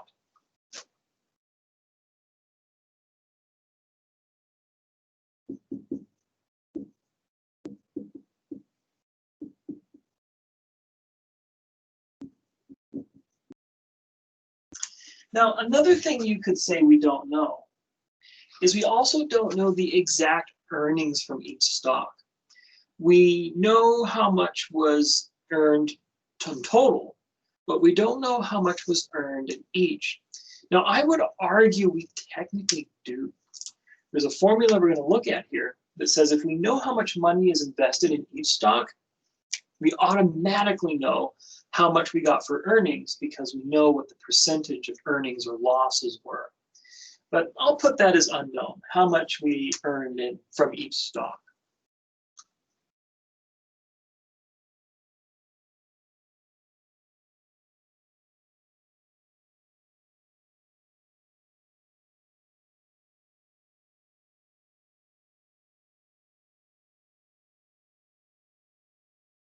So we don't know that. So we want to figure that out, at least figure this out. We figured this out, we'll get this one wrong. Now, one thing that we might not know is how to compute earnings. So this is one of those outside science things you want to maybe kind of just be aware of is out there. So earnings. So this is something we might want to look up. And it's going to be this, is earnings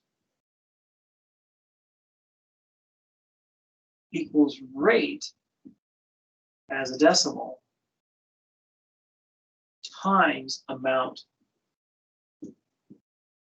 invested.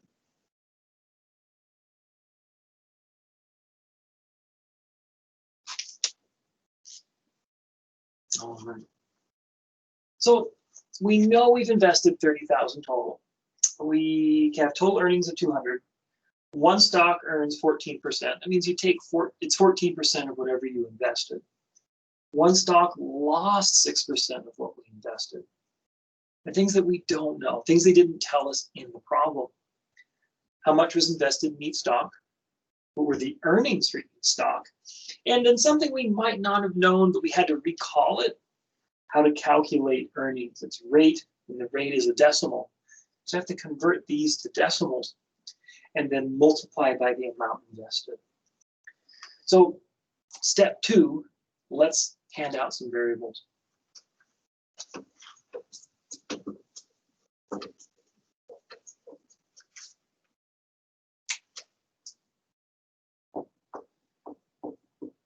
So let X be the amount in the 14%.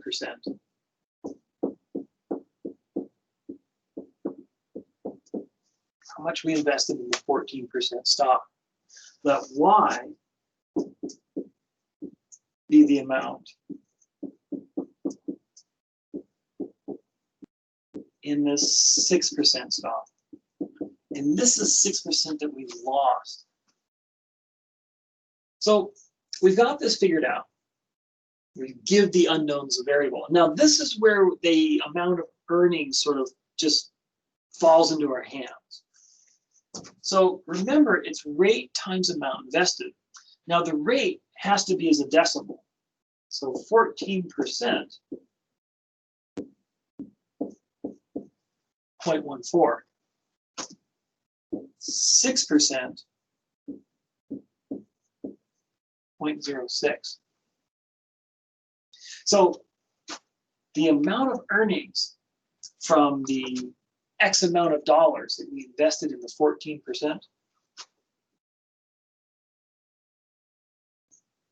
0.14x.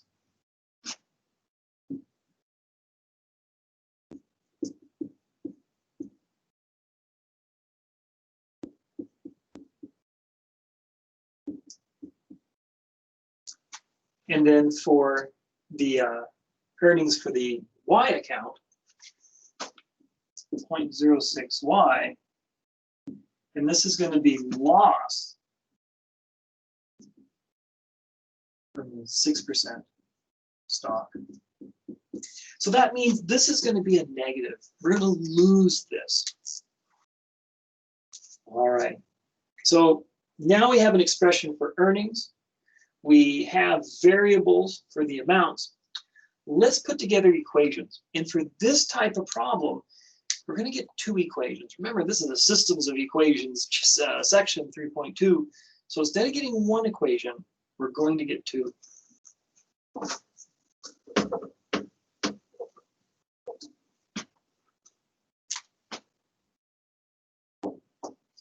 So first off, the total is $30,000.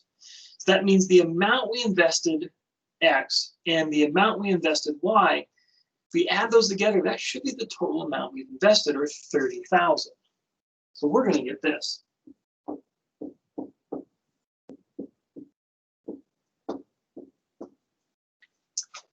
Finally, we're going to take the earnings from the 14%, combine it with the loss at the 6%, and that's going to give us our total result of earnings, which turned out to be positive, $200. So this was earned, this was gained. This is lost. So this is going to be negative. And the result was a positive 200.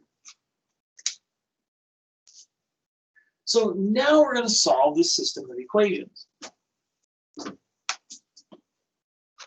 So what we can do, we could do substitution. So we could solve for X and then substitute the expression we have for X into that X there.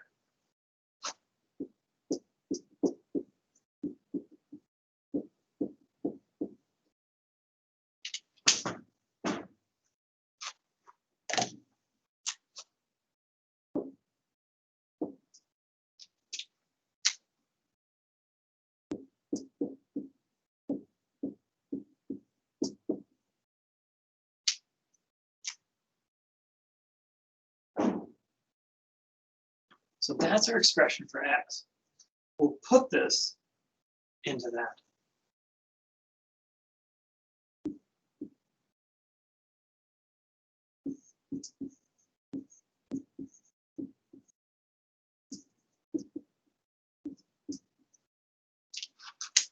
So we've replaced x with this expression.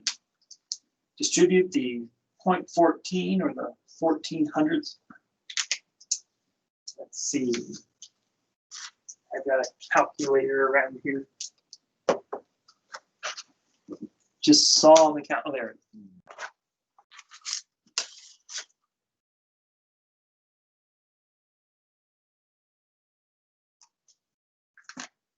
This will be 4,200.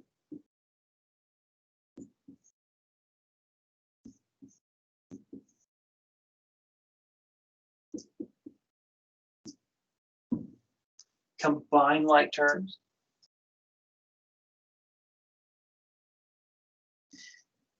So you can think of it as 0.20y or 0.2y.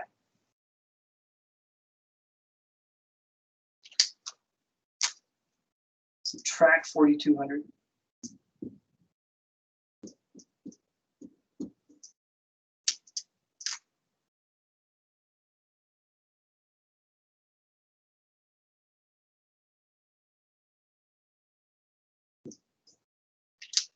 Divide by negative 0.20 or negative 0.2.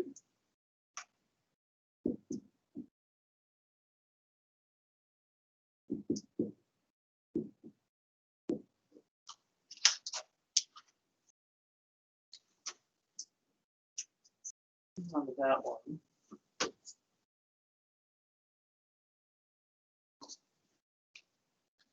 So we'll bring this one back in just a little bit. But if we do this division, we'll get y. Let's see. Is $20,000.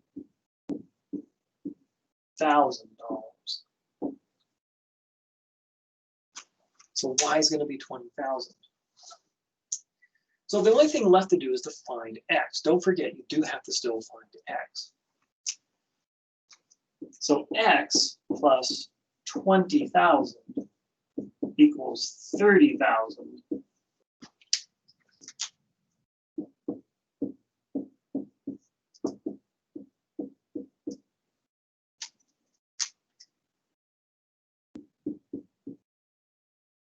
X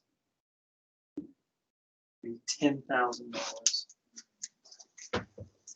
So it turns out we invested $10,000 in the amount of money, or in the stock rather, where we earned money, and we had invested $20,000 in the stock that lost money. Now we can check this. First off, these should add up to 30,000, and they do. 10,000 plus 20,000 will give you 30,000. The other thing you can do is this.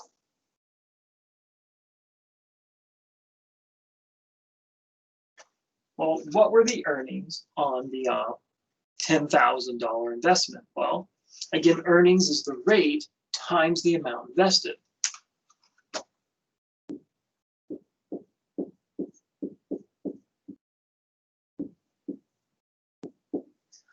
Or you move your decimal over 1, 2, 3, 4 spots. We'll get $1,400. So that's how much was earned from the 14% stock. For the 6%, now this is going to be a loss. We'll take the rate as a decimal times the amount we've invested.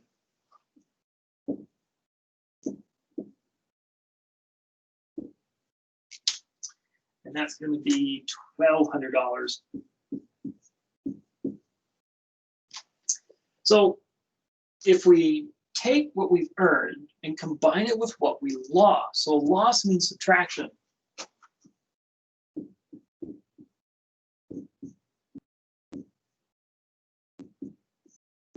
Sure enough, we get a total earnings of $200. So this is a way we could check this problem to make sure that at least the computations are correct. Well, that's it. So this is the sound version of it. What I'll do is I'll probably push the test ahead till Thursday. I'll open it till Thursday, give you a little time to look at the review, and I'll probably lecture on Tuesday. Then I'll lecture on Chapter 5. Where we're at Chapter 5, we've covered 5.1. We've done 5.2 and 5.3. We've definitely covered 5.3. We haven't finished 5.2 though. That's going to be multiplying polynomials again. That's due the same day 5.6 is. And the reason being is that we're going to go over FOIL, 2 versions of FOIL. And then that'll cover us pretty much through 5.4.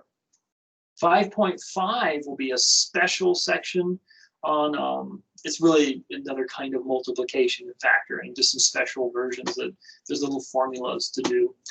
And then 5.6 just kind of brings it all together. So we'll do some lecturing on Tuesday on Chapter 5, and then we'll do the test on Thursday and give you time if you want to go over the review video. Other than that, have a wonderful evening and let me know if you have any questions.